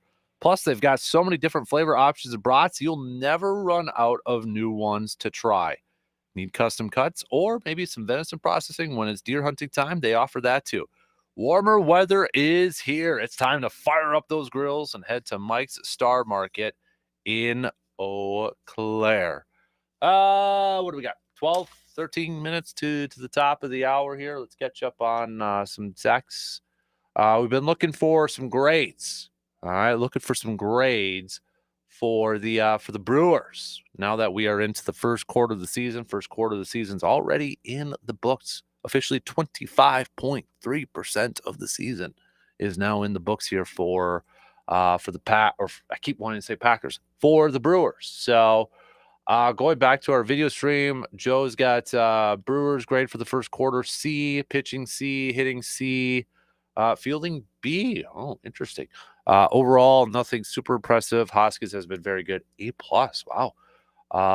We've got Steve, I'd give the Brewers a B or B-, even with the horrible start and all the injuries, particularly to our pitchers. We are still hovering right around 500 and well within striking distance of the division lead. That's all you can ask for at this point. So you can put yourself in a position to make a run later in the season and go into the playoffs with a lot of positive momentum. To play a little devil's advocate on that. So, Steve, as you say, even with a horrible start, that's a Brewers horrible start. Do they deserve a higher grade because of the other teams that maybe are keeping the Brewers hovering around, if you know what I mean? If we just straight up look at it from a Brewer sense, from a Brewers team overall, looking at their play and not factoring in what the other teams have done in the division or where they, because of what those teams have done in the division that has allowed the Brewers maybe to, still hover around 3 games back from the division lead. If you look at it just from straight Brewers perspective and straight up, the play from the Brewers themselves, is it still a high grade or high B? Oh boy. We were just talking about Giannis, and we got a little breaking news for Giannis. Okay, I might be a little dramatic in this, but still. Shams from ESPN. Sources, Giannis open to exploring best fits outside of Milwaukee. So for the first time, as Shams says, two-time NBA MVP Giannis has not made any firm decisions, but for the first time in his career, he is open-minded about whether his best fit is remaining in Milwaukee or playing elsewhere, league sources told ESPN.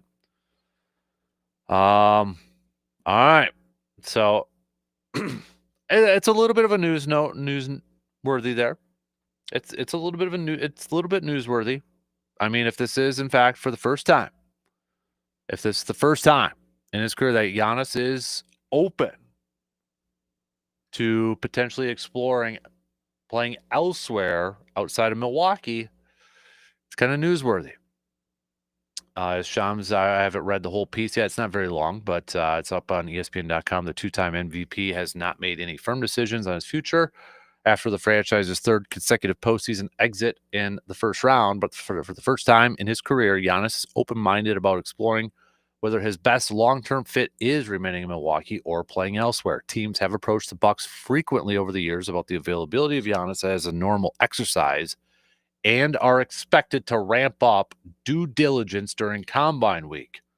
But any conversations surrounding the all-NBA superstar start primarily with where he believes his long-term future lies and whether there is a franchise outside of Milwaukee that is sensible for him.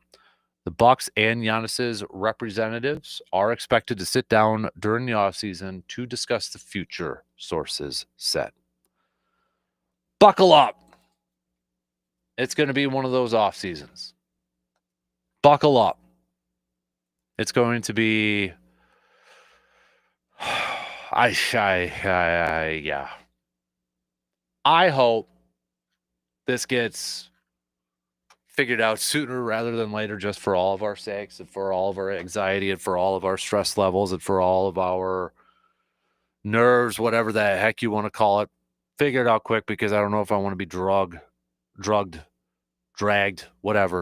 throughout summer with this whole, what is Giannis going to do? Is he going to be moving? Is he going to be traded? Is he going to stay? That sort of thing. But all right, maybe this is the first little bit of a nugget, a little bit of a domino to kind of fall. I don't even know if I want to say a domino to fall, because it's really not a domino to fall at this point. But if we take it for what it's worth, that this is the first time that Giannis is willing to, or open-minded about playing elsewhere and willing to explore that, it's newsworthy. There's no question about it. It's newsworthy. I still feel like, too, that part of it, the big wrench in this whole thing is Dame and Damian Lillard not being healthy to begin next year. I really feel like that's a big wrench into this whole thing. If he was healthy to begin next year, I think it changes a lot. But there's so much uncertainty. All right, there you have it. So let's switch gears here back to some more Brewers talk now too. So I gave the Brewers a C. In my grades, I gave the Brewers a C. And it might be kind of a cop-out grade for some because like, oh, whoa, one game under 500, that's average, so you give them a C. Well, that's kind of where I'm at. Fielding-wise, I give them subpar grades because of the high expectations we've had for their defense this year. And you look at it, and you look at these games, and if you've been watching, if you've been listening, if you've been following these games, their defensive play, their fielding is not up to the level they've set, is not up to Brewers par. There have been some defensive miscues that have been some major head scratchers and like, okay, this is not Brewers baseball from a defensive side. That's just a fact. We went through the fielding percentage late last week. You're talking bottom 4, bottom 5 in Major League Baseball, bottom 6. It's in the bottom third for sure.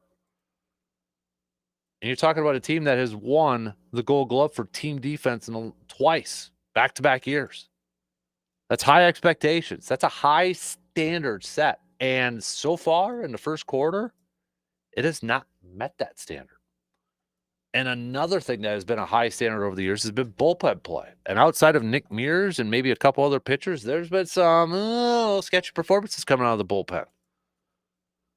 So I think you look at those two areas that they have been very successful at over the years and areas that they have really focused on. I mean, going back to comments, was it last year or 2 years ago? We're not going to sacrifice offense for defense. Well, when your defense is playing subpar, you better hope your offense is playing above par at that point to help make up for it, for crying out loud. And it hasn't been. The offense is kind of weird when you look at their rankings and their numbers and where they compare to the rest of Major League Baseball. Some areas, they're top 10. Hits, runs. Some areas, they're in the bottom 10. Slugging percentage, home runs, and that. So it's really like EKG-ish. I know I use that example a lot, but it's really high, up, down. That sort of thing. If you hear a mower in the background, I apologize. They're mowing the lawn in the front. So that's where I'm at with a C because, yes, you could look at the injuries and you factor that in, and they've kind of treaded water to this point. Okay, that's extra credit points. But I grade harder because of their defensive hate to use the word liabilities, and that may be a little dramatic, but there's been some major defensive issues with this Brewers team so far. And it's not the norm. So that's where I'm at with it. See, individual-wise, I think my highest graded players are probably Freddie Peralta because he's been the most consistent throughout this year. 4-2 with a 2.18 ERA. I mean, and there was games. I mean, we could go back to opening day where he gets charged with a loss, but he went 5 innings and 2 earned runs, and there were 2 solo shots against the Yankees. That's one of those instances where he gets charged with a loss, but didn't necessarily pitch like a pitcher in a losing effort. And his other loss was against the Giants. 5 innings, 3 earned runs, no home runs. Struck out 3, did walk a couple. He's been pretty darn solid throughout this whole season. And I think at this point, we've seen 8 games of Freddie Peralta. We're going to see 9 tonight. It feels like, and if we go back to the beginning of the year, it feels like Freddie maybe he's taking another step because we talk about, is he really an ace? He's the ace of the Brewers. But is he a legit number 1 guy where when it's his turn in rotation, you're feeling pretty dang good about a W that night? I think Freddie Peralta's game so far has gone up a notch this year. He gets high grades. Nick Mears gets high grades for me. Bryce Terang gets high grades for me. Reese, I think, gets pretty good grades for me too. We were talking about him. I think he is quietly been having a very solid season. A season that maybe kind of being flown under the radar. Is he the biggest power bat in this lineup? No, he's got 4 home runs. But the dude has been hitting really, really well as of late. So those are probably the 4 that get my highest grades. I don't think anybody gets an A+ from me. I think the 2 guys that probably would get the highest grades is probably like A-, B+ would be Peralta and Terang. And then maybe some solid Bs for the other 2. All right, shot clock's going to cut me off here in a minute. So next hour, we're going to kick it off. We're going to play a little bench start cut. Here are your questions. So you got a couple minutes to think about it. Who are you benching? Who are you starting? Who are you cutting? You got a Brewers and a Packers one. Brewers-wise, bench start cut. Tobias Myers, Nestor Cortez, Aaron Savali. Who you benching? Who you starting? Who you cutting? Tobias just sent down to the minors. Probably going to get Aaron Savali back here soon. Nestor Cortez, shoulder shrug. Packers-wise, 3 defensive players. You're the most confident in making a big jump this year. You got to pick one to start.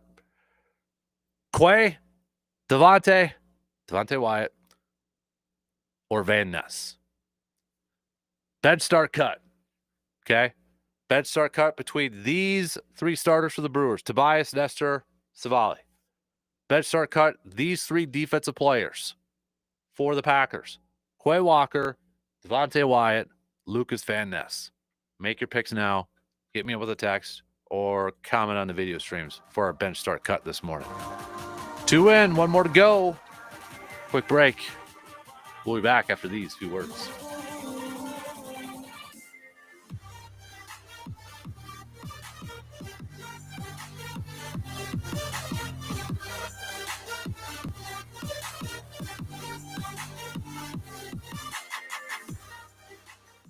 WAYY Eau Claire, W286CK Eau Claire, Sports Talk 105.1 and 790 AM. From the 715 Newsroom, it's your news done differently with Morgan McCarthy. Well, good morning. Here's what we're learning today. Coming out of our weekend, we plug into a new week and begin with headlines nearby in Buffalo County. That's where 6 people are recovering after being injured in a crash. Now, this all happened over the weekend, Saturday afternoon on Highway 35 in the township of Nelson. Police say a 15-year-old girl was attempting to make a turn and failed to yield, hitting another vehicle. 3 people from each vehicle taken to an area hospital, all expected to recover from those injuries. If you heard sirens here in Eau Claire, it was likely crews headed to a house fire. The cause of that is now under investigation. They were called to a burning home along Rudolph and Taft. This was yesterday morning. No injuries reported, but damage expected to be into the 6-digit range. Well, you may have heard of waving the white flag, but it's only Monday. We can't do that quite yet. We can wave the red flag, though, and that red flag warning is underway for northern Wisconsin, with the DNR saying that it impacts 19 specific counties across the state, and increasing temperatures, low humidity, other factors coming together to lead to some pretty bad fire danger. And if you carry a DNR-issued burn permit, you're now prohibited from using that. That red flag warning again underway for northern Wisconsin. And you can find the link to the map online with a stop at 715newsroom.com. And a 5-line poem with a specific rhyme scheme. Limerick is a city in the Republic of Ireland, and it's also a form of poetry. There once was a man from Nantucket who kept all his cash in a bucket. Today we celebrate English writer Edward Lear, who is best known for limericks. He's the mastermind behind The Old Man with a Beard, dating back to 1846. An entirely proper poem with 5 lines, the first, second, and fifth rhyming, and in doing so, he created a limerick. Of course, it was the Irish that made them blue, funny, and sometimes naughty. Today is National Limerick Day. You don't have to search long to find one. I'm Bree Tennis. You know, it was weird. We were talking about what cartoon character we identified most with, and Casper kept saying Smurfs. We all thought he was a Ninja Turtle guy, but no, he said he's a Smurf because they're blue, funny, and sometimes naughty. For Sports Talk 105.1, I'm Morgan McCarthy.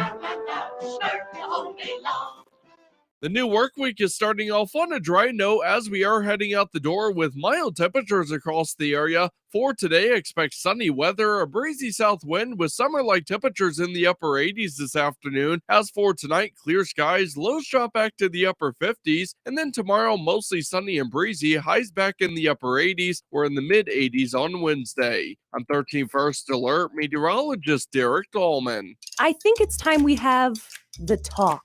30 minutes, that's all it takes. Well, at least to update your website. With Websticks, you can buy blocks of time and use them when and how you need. Let's say you own a restaurant. With just one block of time, Websticks can update a menu item or add a phone number. Whew, I'm glad we finally had this talk. Find out more at websticks.com. That's websticks with an X.com. Stunning sights, more clicks, web support from Websticks. Rapid radios are instant push-to-talk walkie-talkies offering national LTE coverage. For a limited time, go to rapidradios.com now for 60% off and free UPS shipping. Add code radio and get an extra 5% off. From the hardwood and the diamond to the gridiron and the course, Dan's got you covered with his trademark blend of sports passion and knowledge. He has the sports info you want and the sports therapy you need. So get your game face on, people. Let's go get to the bell, huh? Put up or shut up, sir. We gotta get it started from the jump. Play big. Let's go. That's what legends made, man. It's showtime. Welcome to the big league. Let's go. Because it's the Dan Kasper Show.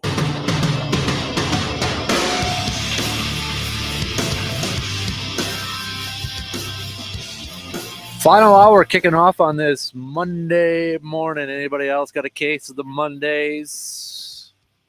All join us and kind of our own little therapy group here this morning. Big thanks, though, for tuning in wherever, however you're tuning in from, whether it's on those radio dials, 105.1 FM, 790 AM online. You can stream it up at sportstalk1051.com. You got your video streams on YouTube, Instagram, Facebook, Twitch. Download the app. Take it on the go. If you got an Alexa, say, apologize, but I'm going to do this to all of you. If you got an Alexa sitting here right now, Alexa, play WAYY. There you go. Then it's up over there too. So multiple ways for you to be joining in here this morning. We're going to do a little, I'm not saying, but I'm just saying, fill in the blanks. I'm not saying blank, but I'm just saying blank. Last call for any of those. Best ones I'll read on the air. We'll get back to more Brewers. We're taking your Brewers grades, okay? 1/4 of the Brewer season already in the books. Already in the books. So how would you grade it? How would you grade this Brewer season? Okay, give me some letter grades for the team. If you want to do specific areas like the defense, the offense, if you want to give individual grades to players and such, I want to hear it all, all right? I want to hear it all. So let me know. Okay, we'll get to that. Also, the NFL schedule releases in 2 days, the full-on schedule. We've been getting some games that have been released so far. So today we're going to get some.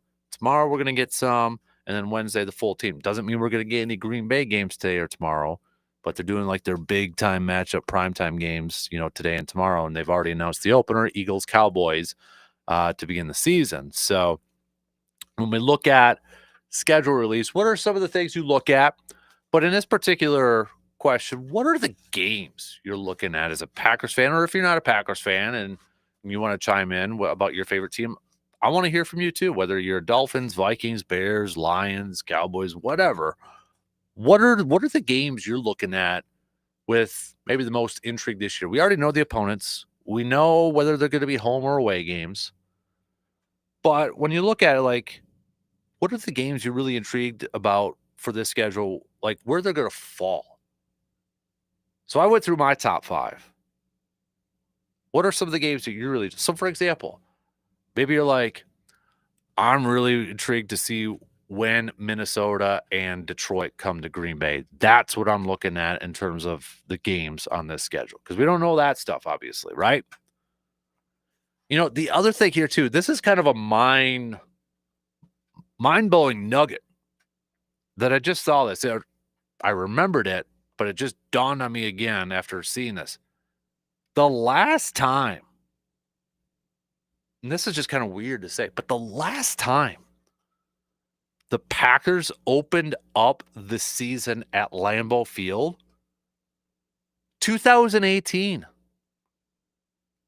2018. According to Jason Wilde, the Packers are the only remaining NFL team that hasn't played at home in week 1 in the 2020s. They last opened up at Lambeau Field in 2018, and that was the game against the Bears that Rodgers broke his leg, broke his knee, and came back and led that come from behind victory. That is the last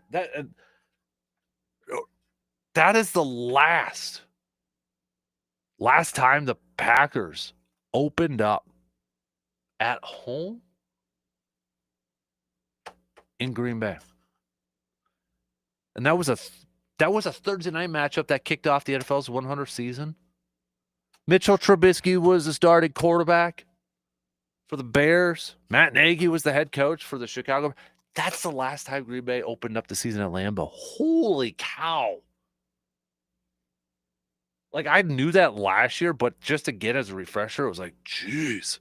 The Eagles apparently had not opened up a regular season at home since 2019. But that's changing now because, well, they're defending champs, so they're opening it up at the Link. And last year, Sao Paulo was technically an Eagles home game too when it was Packers-Eagles that opened it up. But man, it's been that long since we had a Packers home game.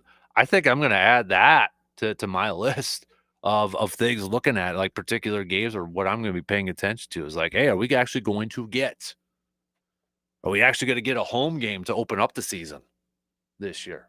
Boy, I didn't realize it was that long. Now, I don't know if the NFL schedule makers know this, if that factors into it. I got to imagine that Green Bay, if this was something they were aware of, and I'm sure they are, and if there was something that was bugging them, I'm sure they let it be known that, hey, we'd like to open up at home. And maybe it's one of those marquee home games they've got. Again, we know the home opponents. We know the road opponents. If you have Packers season tickets this year, you have got a really good slate of home games. Hold on to those tickets and make that a home field advantage, for crying out loud. Because you've got some really good teams outside the division teams, which are going to be great. Again, Minnesota, Chicago, Detroit. You got the Eagles coming. We know that's not going to be the opener. You got Jay Daniels and the Commanders coming over. You got Lamar Jackson, Derrick Henry, and the Ravens coming over. You got Joe Burrow and Jamar Chase coming over. These are home games at Lambeau. The one less luxury, less popular game, I don't know, whatever you want, is Carolina. But even that might be a little bit intriguing the way Bryce Young played down the stretch last year. But if we were to rank them, that definitely would still be the bottom one. But that is a hell of a home schedule for Green Bay. You got some tough games at home this year. And as a fan, going up against some marquee teams, you got to sell your tickets. Make sure you're selling them to a Packers fan and load up Lambeau Field with green and gold this year against these teams, because you're going to need every ounce of home field advantage for this home schedule. But that is a heck of a game, or a heck of a home schedule. Away games, again, outside division, at Dallas, at the Giants, at the Browns, at the Broncos, at the Cardinals, and then at the Steelers, which that one is probably outside division, the most intriguing road one, if, in fact, Aaron Charles Rodgers is the starting quarterback for the Steelers that season. So let me know, what games are you really intrigued about when it comes to the schedule getting released in the next couple of days and such? Hit me up with a text. All right, 715-830-1912. Let's do a little bench start cut. So I gave you the bench start cut questions before the top of the hour here. I got two of them here for you. It's a Packers and a Brewers one. Brewers wise, it was bench start cut between these starting pitchers: Tobias Myers, Nestor Cortez, Aaron Savali. Tobias Myers getting sent down to the minors. Brewers want some more consistency from him, looking for better performance overall from him. Aaron Savali's been doing some rehab starts. He's getting close to returning. His first rehab start, a scoreless outing at AAA. And then Nestor Cortez, who has been dinged up, still on the IL. Okay? Who knows when we're going to see him back?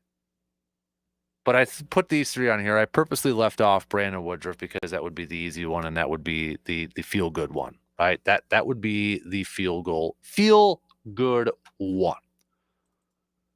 And it sounds like we're going to get Brandon Woodruff at some point this weekend going up against the Minnesota Twins. So if you got tickets to that home series going up against the Twinnies, awesome.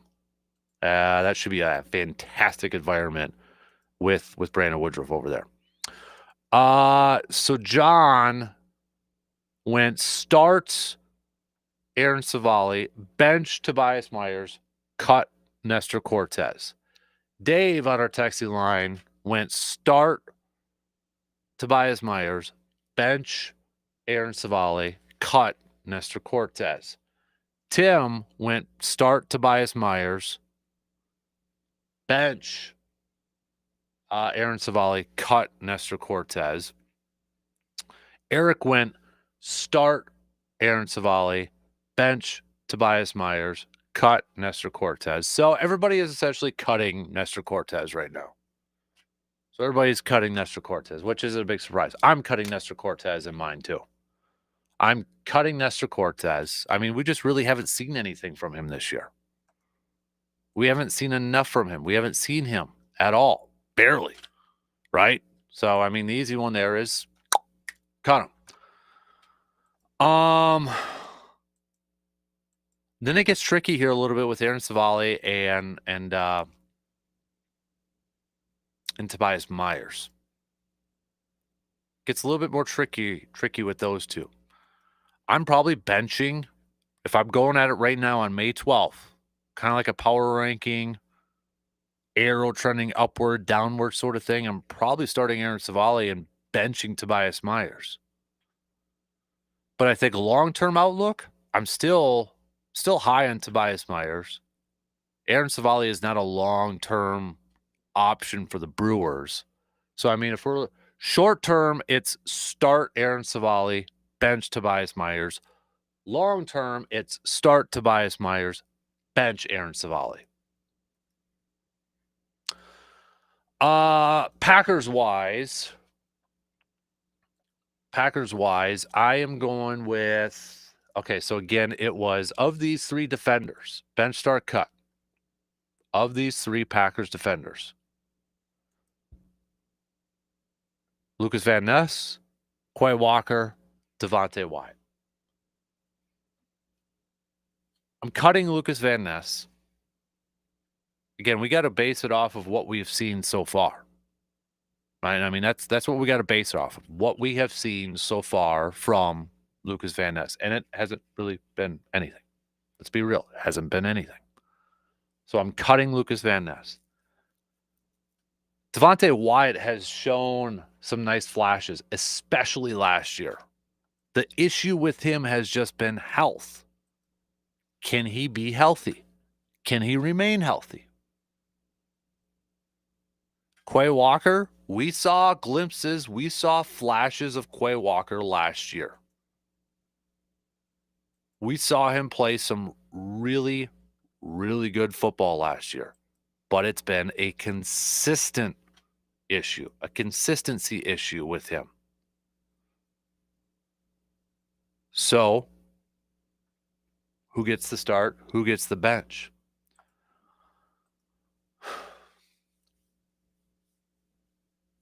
I am and this is just based off, I'll probably start Devontae. And I'll probably bench Quay. But honestly, if somebody tried to convince me the other way, I could probably flip-flop it. To me, it's close. I give a little bit of an advantage to Devontae because he has at least shown amongst the interior defensive linemen for this team a little bit more of a solid pass rush. But again, the biggest issue that he has had has been straight up health. Has been his health. Can he remain healthy? Because I feel like if he can remain healthy, guy could be a really good interior defensive lineman.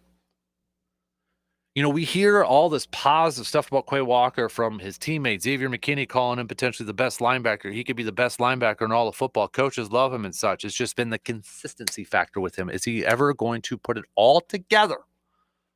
Is he going to put it all together and be that best linebacker in football? He's got the athletic traits. He's got the tools. It just has to all come together. Just has to all come together for him.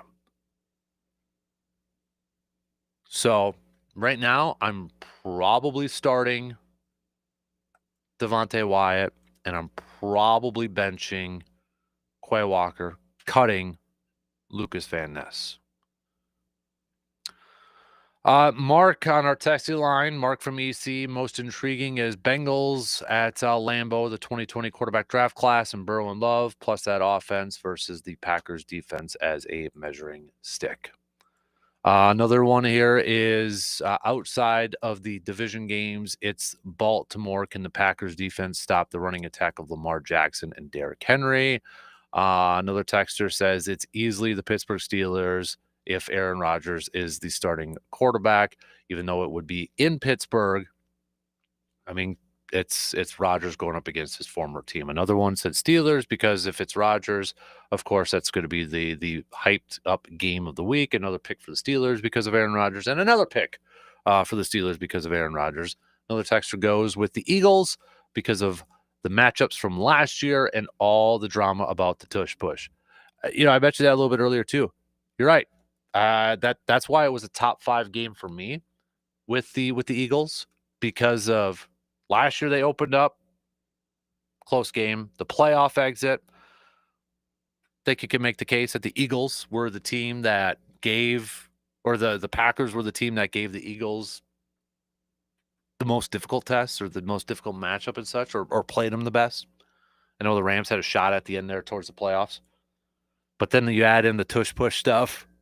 Because you know Philly coming into Lambeau is probably going to want to do the tush push like 50 times. You know it. You know they want to, just to send a message. So, yeah, I agree with that one too. All right, let's take a quick break. We'll get back to some more Brewers talk as well. Brewers beginning a series with the Guardians tonight. Freddie Peralta is getting the starts, and we'll talk a little bit more about Brandon Woodruff coming up after these quick words.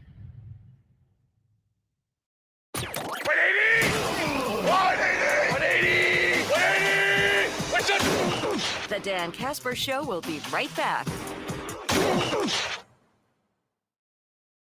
Ready to upgrade your home? Start from the ground up with Carpet City Flooring Center in Eau Claire. Whether it's carpet, vinyl, tile, or laminate, Carpet City Flooring Center has the perfect flooring to match your style and your budget. With one of the largest selections in the area and a knowledgeable team that's there to help, you'll find exactly what you need, whether you're updating one room or doing a whole home makeover. From selection to installation, Carpet City Flooring Center makes it easy. Their professional installers get the job done right and on time. And if you're not sure where to start, their in-store experts will guide you through every step. Locally owned and proud to serve the Eau Claire area, Carpet City Flooring Center is your trusted flooring partner. Just stop on in today and see why more homeowners and contractors choose Carpet City Flooring Center. Better floors, bigger selection, best value. That's Carpet City Flooring Center. Give them a visit today at 3109 East Hamilton Avenue in Eau Claire and check them out online at carpetcitywi.com. Well, Trina, now you're in charge of ordering food for the office, so meet my mountain of menus. So this should be easy. Easy as pie. You know the mathematical constant for a circle circumference to diameter ratio, pi? It's super complicated. In that case, I'll be using EasyCater. It's got everything on one simple platform. Tons of restaurants, dietary preferences, even digital receipts. But my mountain of menus. How about I order us some pie? EasyCater, the easy way to get food for work. When I was a kid, we used to always say there's nothing to do. And half the time we were right. There was one place to go, one place to watch a show, maybe one band that came into town. Well, that's not the case anymore. Certainly not in the 715. So when you're looking for events and wondering what to do, or maybe you're hosting your own event and you're trying to get the word out to people, it's tricky. Well, that's where AroundThe715.com comes in. You've got something fun for people to do? Submit your event. You can submit it all on your own and get the word out. That's AroundThe715.com or the Around the 715 715 app. Have you heard about The Farm? Not A Farm. Of course you've heard about A Farm. I'm talking about 95.9 The Farm. It's the station that'll keep you company while you are working to keep this 715 running. With ag reports at the top and bottom of each and every hour, brought to you by our very own Bob Bolsold, Jill Welke, and Kristen Smith. The Farm will keep you informed while you keep the 715 fed. Local updates and a great playlist. The Farm's got a little something for everybody. That's 95.9 The Farm, streaming or on your radio. Welcome to The Farm. This is where we live. These are the communities we care about. Midwest Family Eau Claire cares, and you help to serve the needs of the homeless and the hungry, veterans, kids, senior citizens, serving our friends and neighbors every day in every way. Midwest Family Care. Because you care so much, we care so much. Midwest Family Eau Claire cares. Find out more at aroundthe715.com. And thank you for your continued generosity and support of Midwest Family Cares. At University of Maryland Global Campus, we give our students credit where credit is due. Credit for deciding in the middle of rush hour traffic to go back and get their bachelor's and a promotion. Credit for managing 3 kids, 2 dogs, and a full-time job to pursue an MBA. And credit for serving in the military by day so they can study cybersecurity at night. For over 75 years, we've been helping students receive the credit they deserve. With more than 135 degrees and certificates, students at UMGC can use prior learning or relevant experience to earn up to 90 credits toward a bachelor's, and graduate students can transfer up to 12 credits toward their master's. At UMGC, you'll find everything from online to hybrid courses and lifetime career services to scholarship opportunities, making your education journey flexible, fast, and affordable. No application fee if you apply by May 30th. Learn more at umgc.edu. Certified to operate in Virginia by Chev. When you partner with CDW, your people get more out of technology. CDW AI architects deliver Microsoft services to automate tasks and boost productivity, helping sales reps connect with more customers. Remote teams collaborate seamlessly, and small businesses compete at scale. That's amazing. Make amazing happen. Microsoft and CDW. Learn more at cdw.com/modernwork. Broadcasting live from the TDS Sports Talk 105.1 studios, it's the Dan Kasper Show.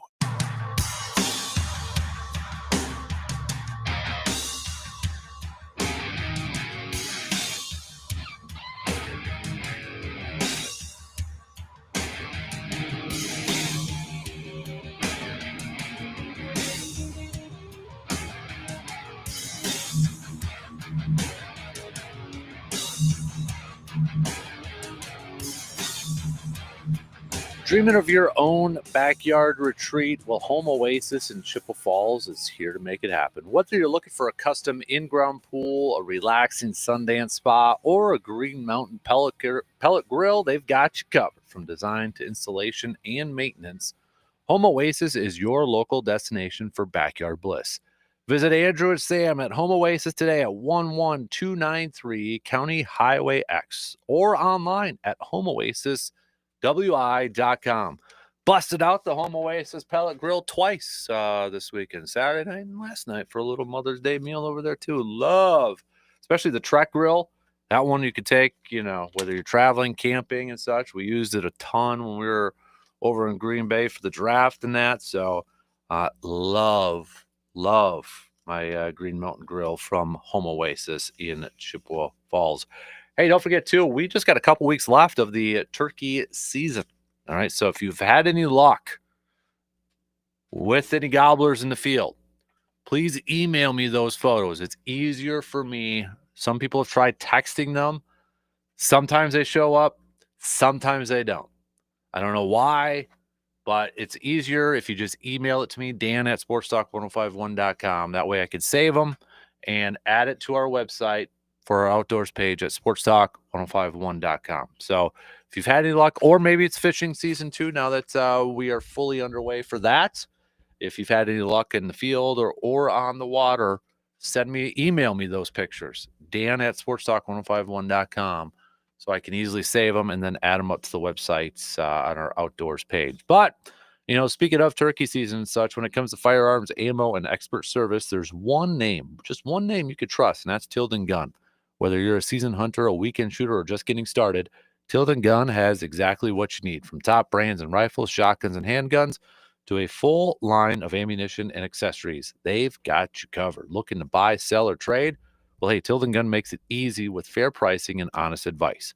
And if you're in the market for your first firearm or just need some guidance, their knowledgeable staff is always ready to help. Located just outside of Chippewa Falls, it's worth the short drive to get real service from real people.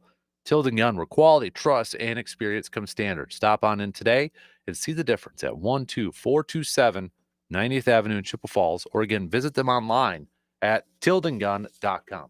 I actually got to make a trip over there. I'm going to try to get there this week. Go do a little shopping at our good friends at Tilden Gun too. So, all right, let's at the bottom of the hour here.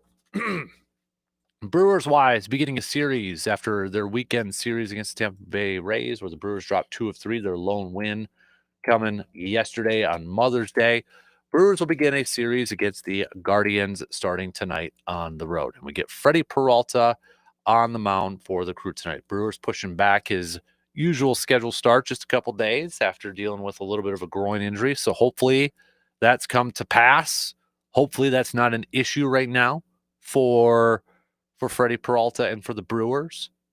Hopefully that nothing, knock on wood, doesn't pop up tonight and such. But looking at these lineups and such, on the other side, you got Ben Lively going for the Cleveland Guardians.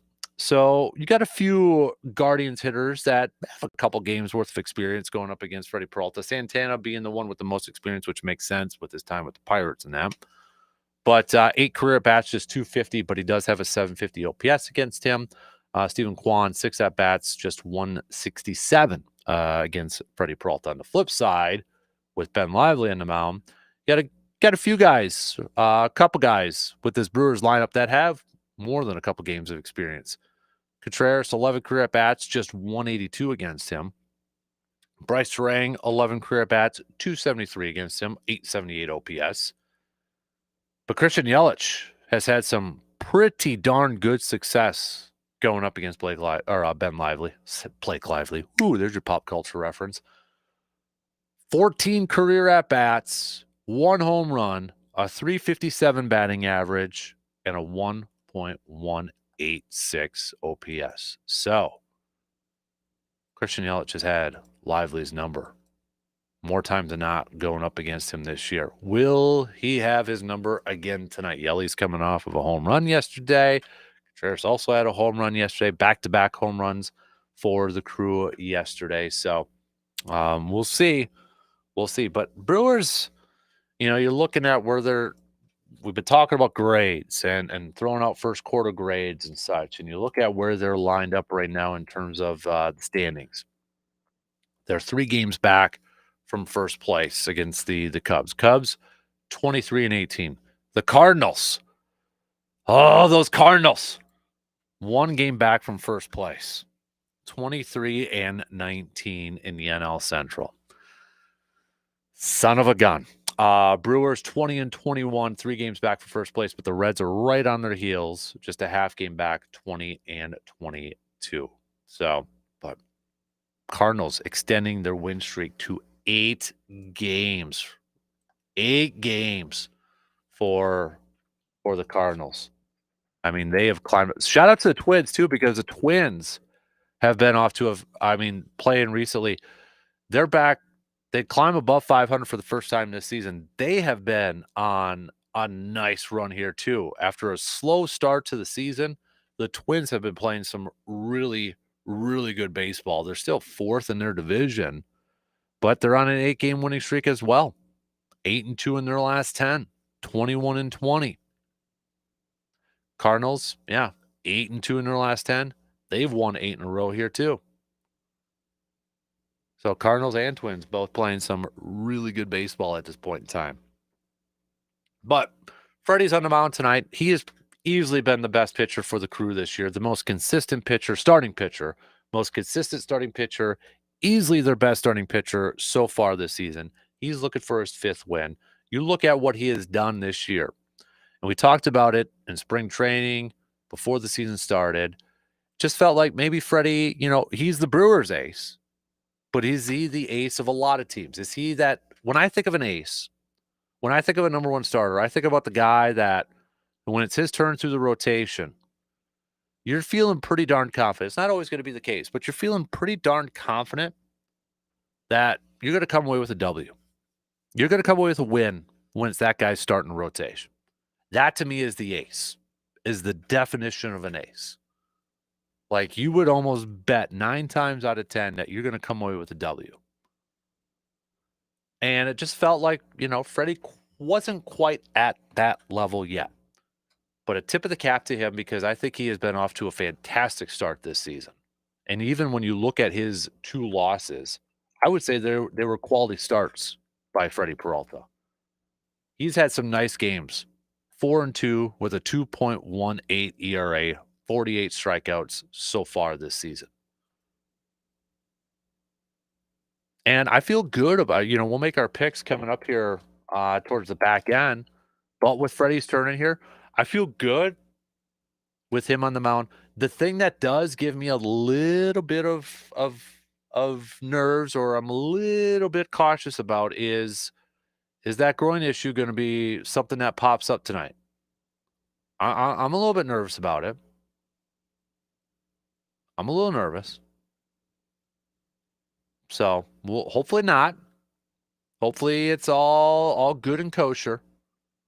But that's definitely something that I'm going to be kind of watching tonight and paying attention to, and hopefully he comes through the game unscathed and picks up another win and picks up his 5th win of the season.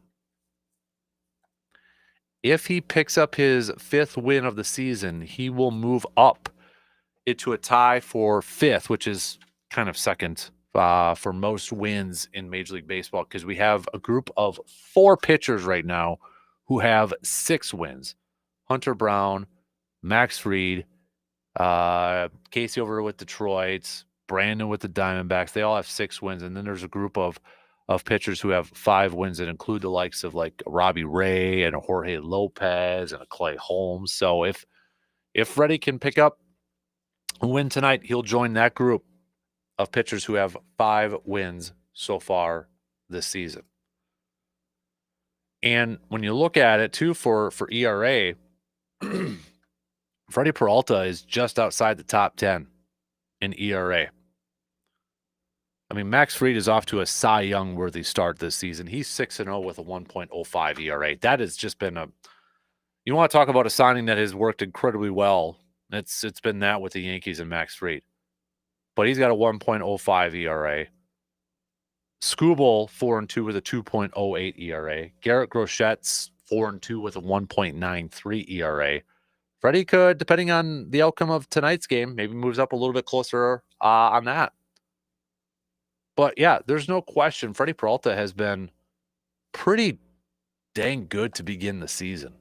And even when you look at opponents' batting average, okay, 196, okay,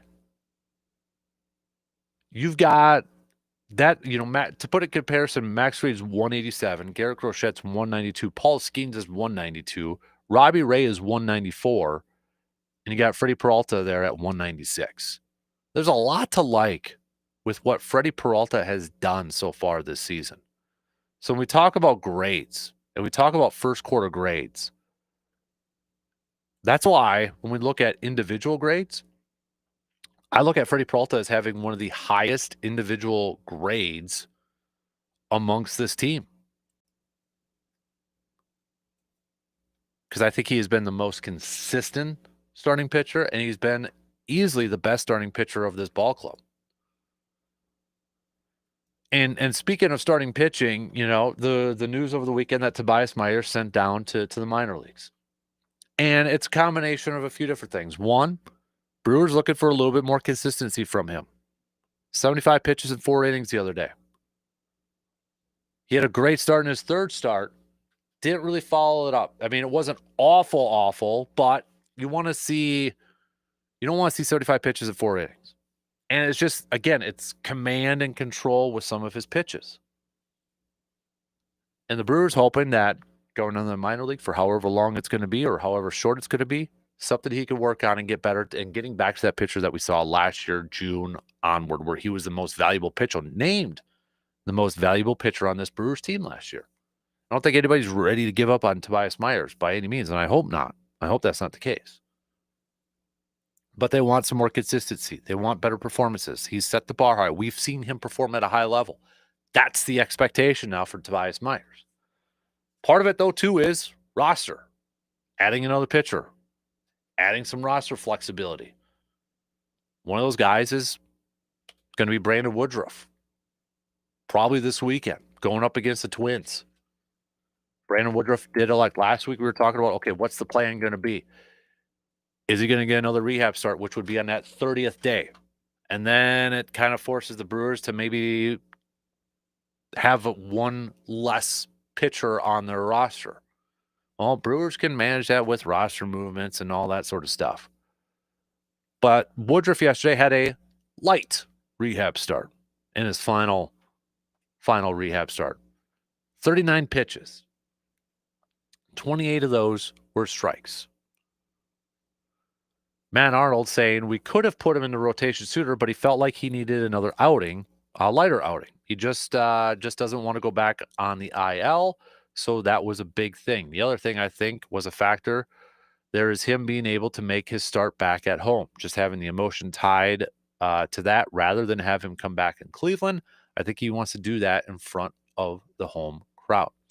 So that's something I kind of speculate. I'm like, would it be easier to get your first start out of the way on the road, get some of those first start jitters out, knowing though too, when you make your first start in Milwaukee, the emotions are going to be high. The emotions are going to be there. Being at home, you're going to get a standing ovation. You're going to get a loud cheer. That's still going to be there. But maybe you take away some of the first outing jitters away by going on the road. Nope. Brandon Woodruff wants it all at home. Good for him. And that's cool too. If that was part of the consideration, where Woodruff said, hey, I would like to make my first start in Milwaukee in front of the home crowd and that, knowing it would be an emotional roller coaster. Shout out to the Brewers for helping with that too. But it sure seems like we're finally going to get Brandon Woodruff this weekend at some point going up against the Twinnies. And it looks like possibly on Saturday. So if you've got tickets to go to that game, if you're a Brewers fan going down to Milwaukee, going to that game against the Twinnies on Saturday, you picked a good one. Because that place is going to be electric at the beginning. Make sure you get your butt in the seats early on. Because you know, as soon as Brandon Woodruff walks out on that field from the dugout, he's going to get a standing ovation. He's going to get a loud ovation. Might even get a little bit of a long ovation. He's probably going to tip his cap to you all. But make sure if you go to that game and you are a Brewers fan, heck, even if you're a Twins fan, you got to appreciate the comeback journey that this man has been on. His last appearance is September of 2023 in a very, very, very, very, very serious shoulder injury that there's no guarantee of coming back from. So I don't care if you're a Twins fan and you're at that game, you got to appreciate the journey and the comeback that the guy has and the work that the guy has put in for this comeback. But if you're going there and you're a Brewers fan, make sure you stand up and give that guy a loud ovation.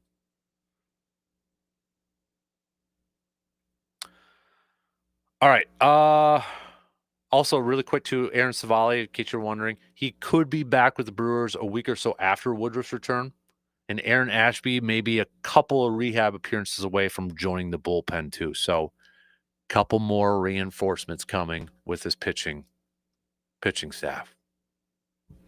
All right, let's take a quick break. We'll wrap it up this morning with some picks. We've got some playoffs. We got some Stanley Cup playoffs. We got some NBA playoffs. How about the Wolves taking a 3-1 lead? Or they could take a 3-1 lead tonight.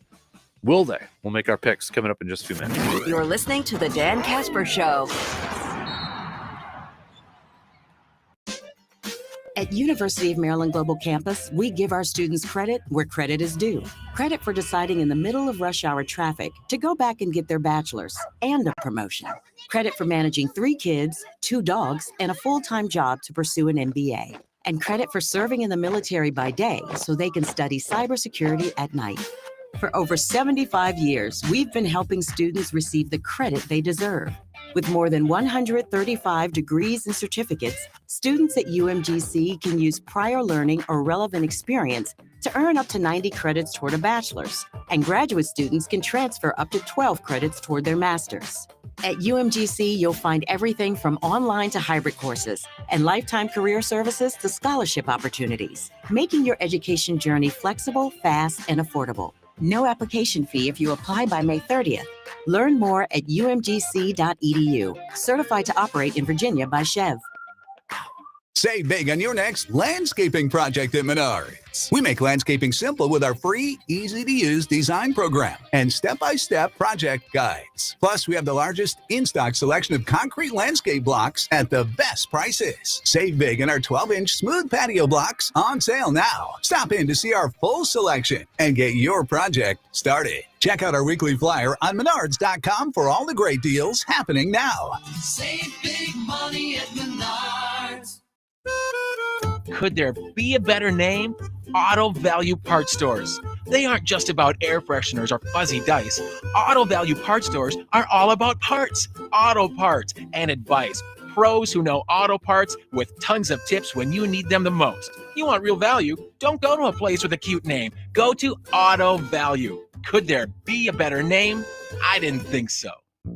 Your Auto Value Parts Store. We've got the parts. We've got the smarts. $5,000. That's the average amount of money people in the U.S. are now spending on gas in a year. $5,000. That's crazy. If you drive, you have to download Upside, the free app that gives you cash back every time you get gas. That's right. You can earn real cash back with Upside just by buying the gas you're already buying. You can literally start earning cash back today. I use Upside every time I fill up, and I've already made around $300. You're putting gas in your car anyway. Why not get real cash back? If you like free money, download Upside. I'm saving the cash I earn from using Upside to help pay for a vacation later this year. Download the free Upside app now to earn cash back every time you buy gas. Use promo code YEAR to get an extra 25 cents per gallon on your first tank. You can cash out anytime right to your bank, PayPal, or a gift card for Amazon and other brands. Just download the free Upside app and use promo code YEAR for a 25 cents per gallon bonus on your first tank. That's code YEAR for a 25 cents per gallon bonus. Rapid radios are instant push-to-talk walkie-talkies offering national LTE coverage. For a limited time, go to rapidradios.com now for 60% off and free UPS shipping. Add code radio and get an extra 5% off. I think it's time we have the talk. 30 minutes, that's all it takes. Well, at least to update your website. With WebSticks, you can buy blocks of time and use them when and how you need. Let's say you own a restaurant. With just one block of time, WebSticks can update a menu item or add a phone number. Whew, I'm glad we finally had this talk. Find out more at websticks.com. That's websticks with an X.com. Stunning sights, more clicks, web support from WebSticks. Hey, want to make your next meal a little less ordinary? Well, head to Quick Trip. Hey, we are so back serving up our legendary No Ordinary Chicken. Yeah, your dinner is hand-breaded, fried to perfection, ready to eat for tonight's dinner. Or you can buy it cold, sealed fresh for tomorrow's lunch. You know, we love to make life easier for you. This isn't just any chicken. It's Quick Trip's No Ordinary Chicken. Stop in your local Quick Trip today and taste the difference. This update sponsored by UW Credit Union. For every stage of life, UW Credit Union is here for every you. Every regular season Friday home game at American Family Field, ticketed fans 21 and over who sit in the Miller Lite beer pen in the left field loge bleachers will receive a free Brewers can holder, courtesy of Miller Lite and Leinenkugels. Join UW Credit Union at uwcu.org, insured by NCUA. You ever try fixing your car and realize you're missing that one part? Yeah, been there. That's why eBay's my go-to. They've got millions of parts, guaranteed to fit. I'm talking brake pads for when yours have seen one too many miles of stop and go. Oil filters, because you don't mess around with your engine care. Even got this cold air intake on my watch list. I might just go for it. To keep the ride cool and your DIY streak high. Find all the parts you need at prices you'll love. Guaranteed to fit every time. eBay. Things, people, love. Eligible items only. Exclusions apply. Join us in the great outdoors of the 715. It's the 715 Tailgate Outdoors Podcast, available on your favorite podcasting platform.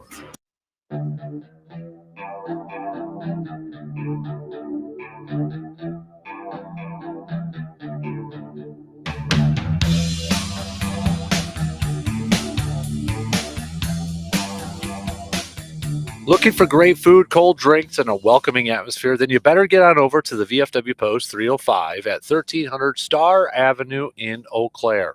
They offer menu items from breakfast to their famous fish fry and a full bar with a friendly staff. Plus, you can enjoy weekly events like live music performances. They always got bands going on. There's always events going on at the VFW Post 305. And it's also the perfect time of year to enjoy that view, that back deck view of the river, Dells Pond. You know what I'm talking about. So what are you waiting for? I'll see you at VFW Post 305. Again, located on Star Avenue in Eau Claire. Also a reminder, too, maybe with, summer approaching, whether it's some family vacations getting planned, or maybe you got some kiddos and some tournaments this summer, maybe you're going to be doing a lot of traveling. Well, want to make sure you get your vehicle ready to hit the road. Since 1952, AJM Automotive Services has been Eau Claire's go-to for honest, reliable auto care. From oil changes and brake work to full engine repairs, tires, even towing, their experienced team does it all with integrity and no upselling. And it is lawn mowing season, too. I know it's no mow May or whatever, but, if you need to get a little bit of an oil change or maybe a tune-up with that lawnmower, they can help you out with that, too. So give AJM Automotive a visit today at 1919 Brackett Avenue in Eau Claire. 1919 Brackett Avenue in Eau Claire. Let's do some picks. All right. So we've got some Stanley Cup playoff picks. We've got some NBA playoff picks. We've got some Major League Baseball picks. Let's start off with the NBA schedule tonight. Boston visiting the Knickerbockers. Can Boston even up the series with a win, or will the Knicks take a 3-1 lead? Pivotal game 4. Pivotal game 4 tonight. I think Boston wins and they even it up. Minnesota at Golden State. Pivotal game 4. I'm rolling with the Timberwolves to pick up this W. Stanley Cup playoffs. We've got a couple games tonight. Washington, Carolina. Carolina up 2-1 in this series. I think the Caps win to even it up at 2 apiece. We've got Vegas taking on the Edmonton Oilers. Edmonton leads this series at 2-1. It's in Edmonton, but I'm going to go with Vegas to even it up too. Major League Baseball schedule. Boston at Detroit. I'll go with the Tigers. Cardinals at Phillies. The way Cardinals are playing now, this is actually a fun series or a fun game. I'm going to go with the Phillies, though.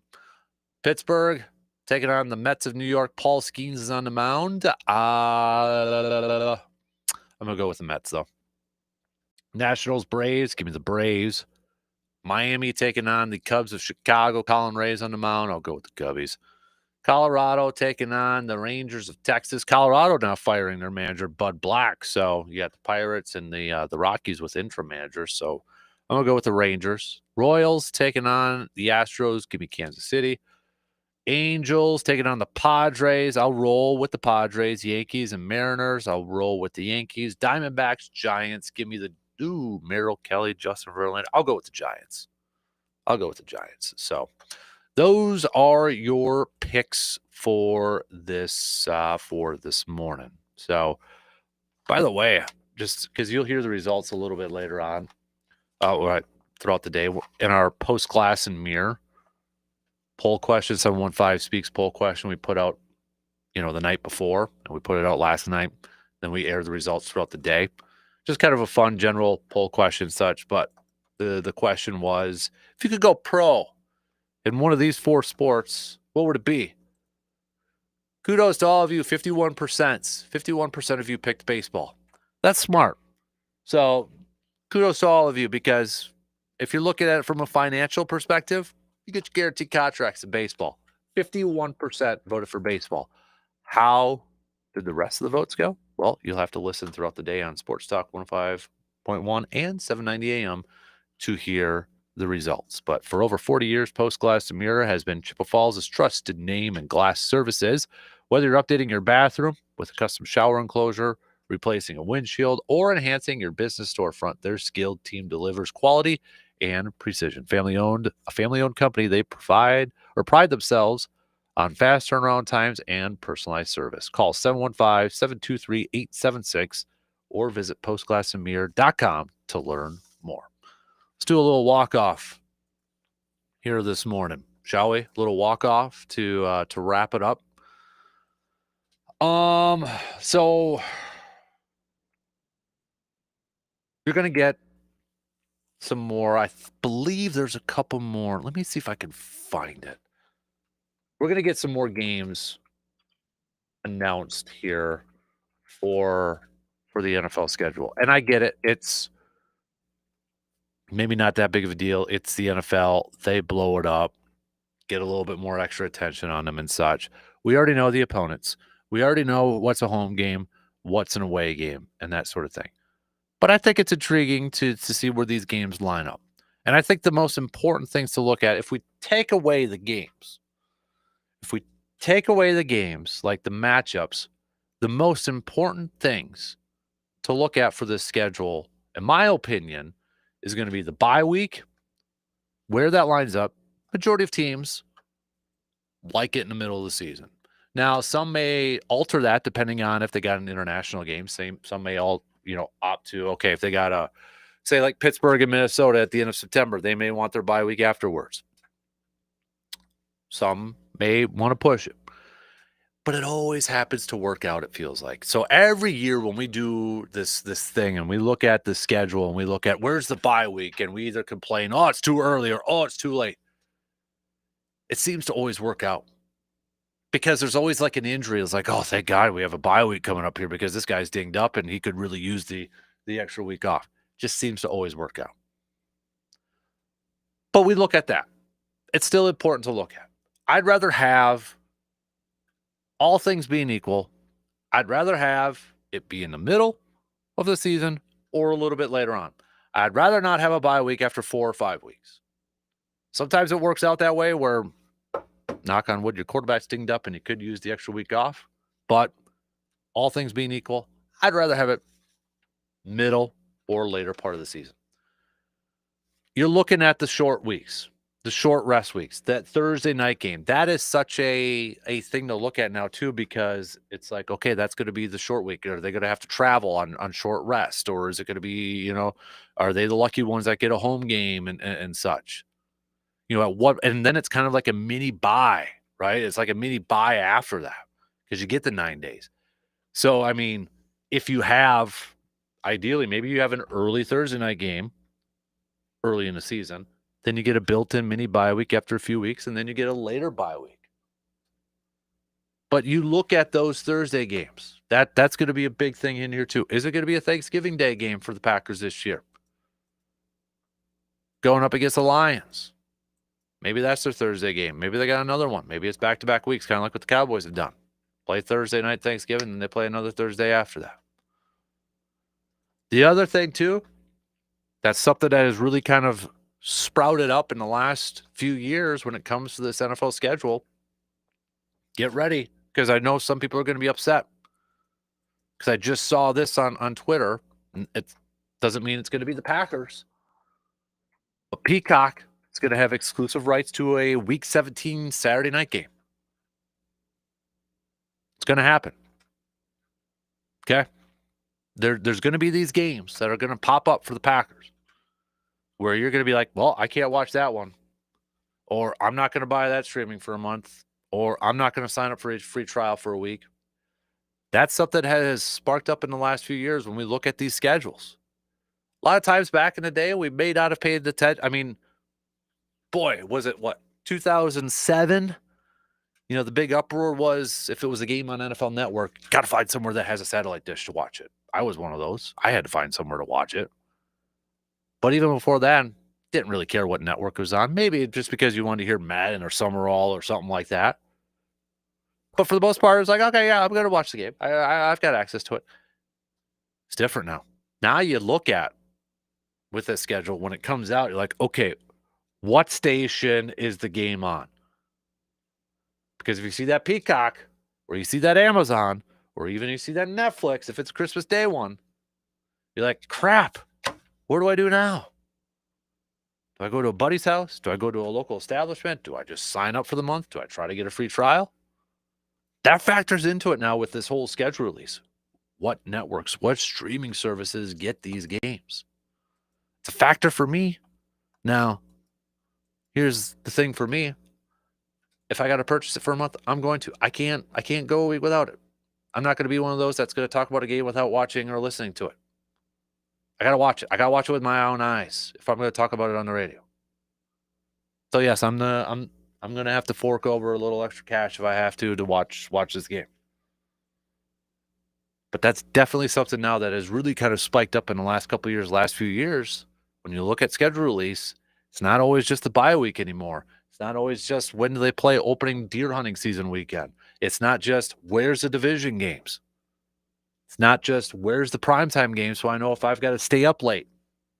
Now it's like, what streaming service is it so I know if I could get a free trial or not, or if I already have that one.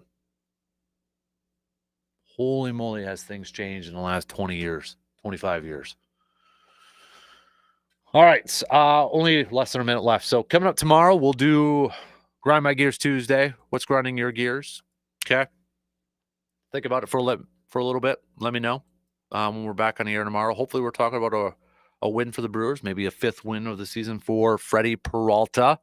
But get ready for the rest of the day. I'm sure the whole Giannis nugget is going to be a big talking point amongst many, many, many shows out there. So get ready for a long offseason, Bucks fans. Maybe we'll get a Packers game revealed today too. Who knows? I don't know. So, but otherwise Wednesday, we'll get that full schedule release. DP Daniels are up next. Have yourself a fantastic rest of your Monday. Same place, same time tomorrow morning, 6 a.m. Don't forget, new episodes of the Man Cave Podcast will be up later on today. Check it out on Spotify, Apple, YouTube. If you could be a really good friend, like, follow, subscribe to it, 5-star rating, positive review. I would appreciate that. Talk to you all tomorrow, 6 a.m. See you then. You're listening to the Dan Patrick Show on WAYY Eau Claire, W286CK Eau Claire, Sports Talk 105.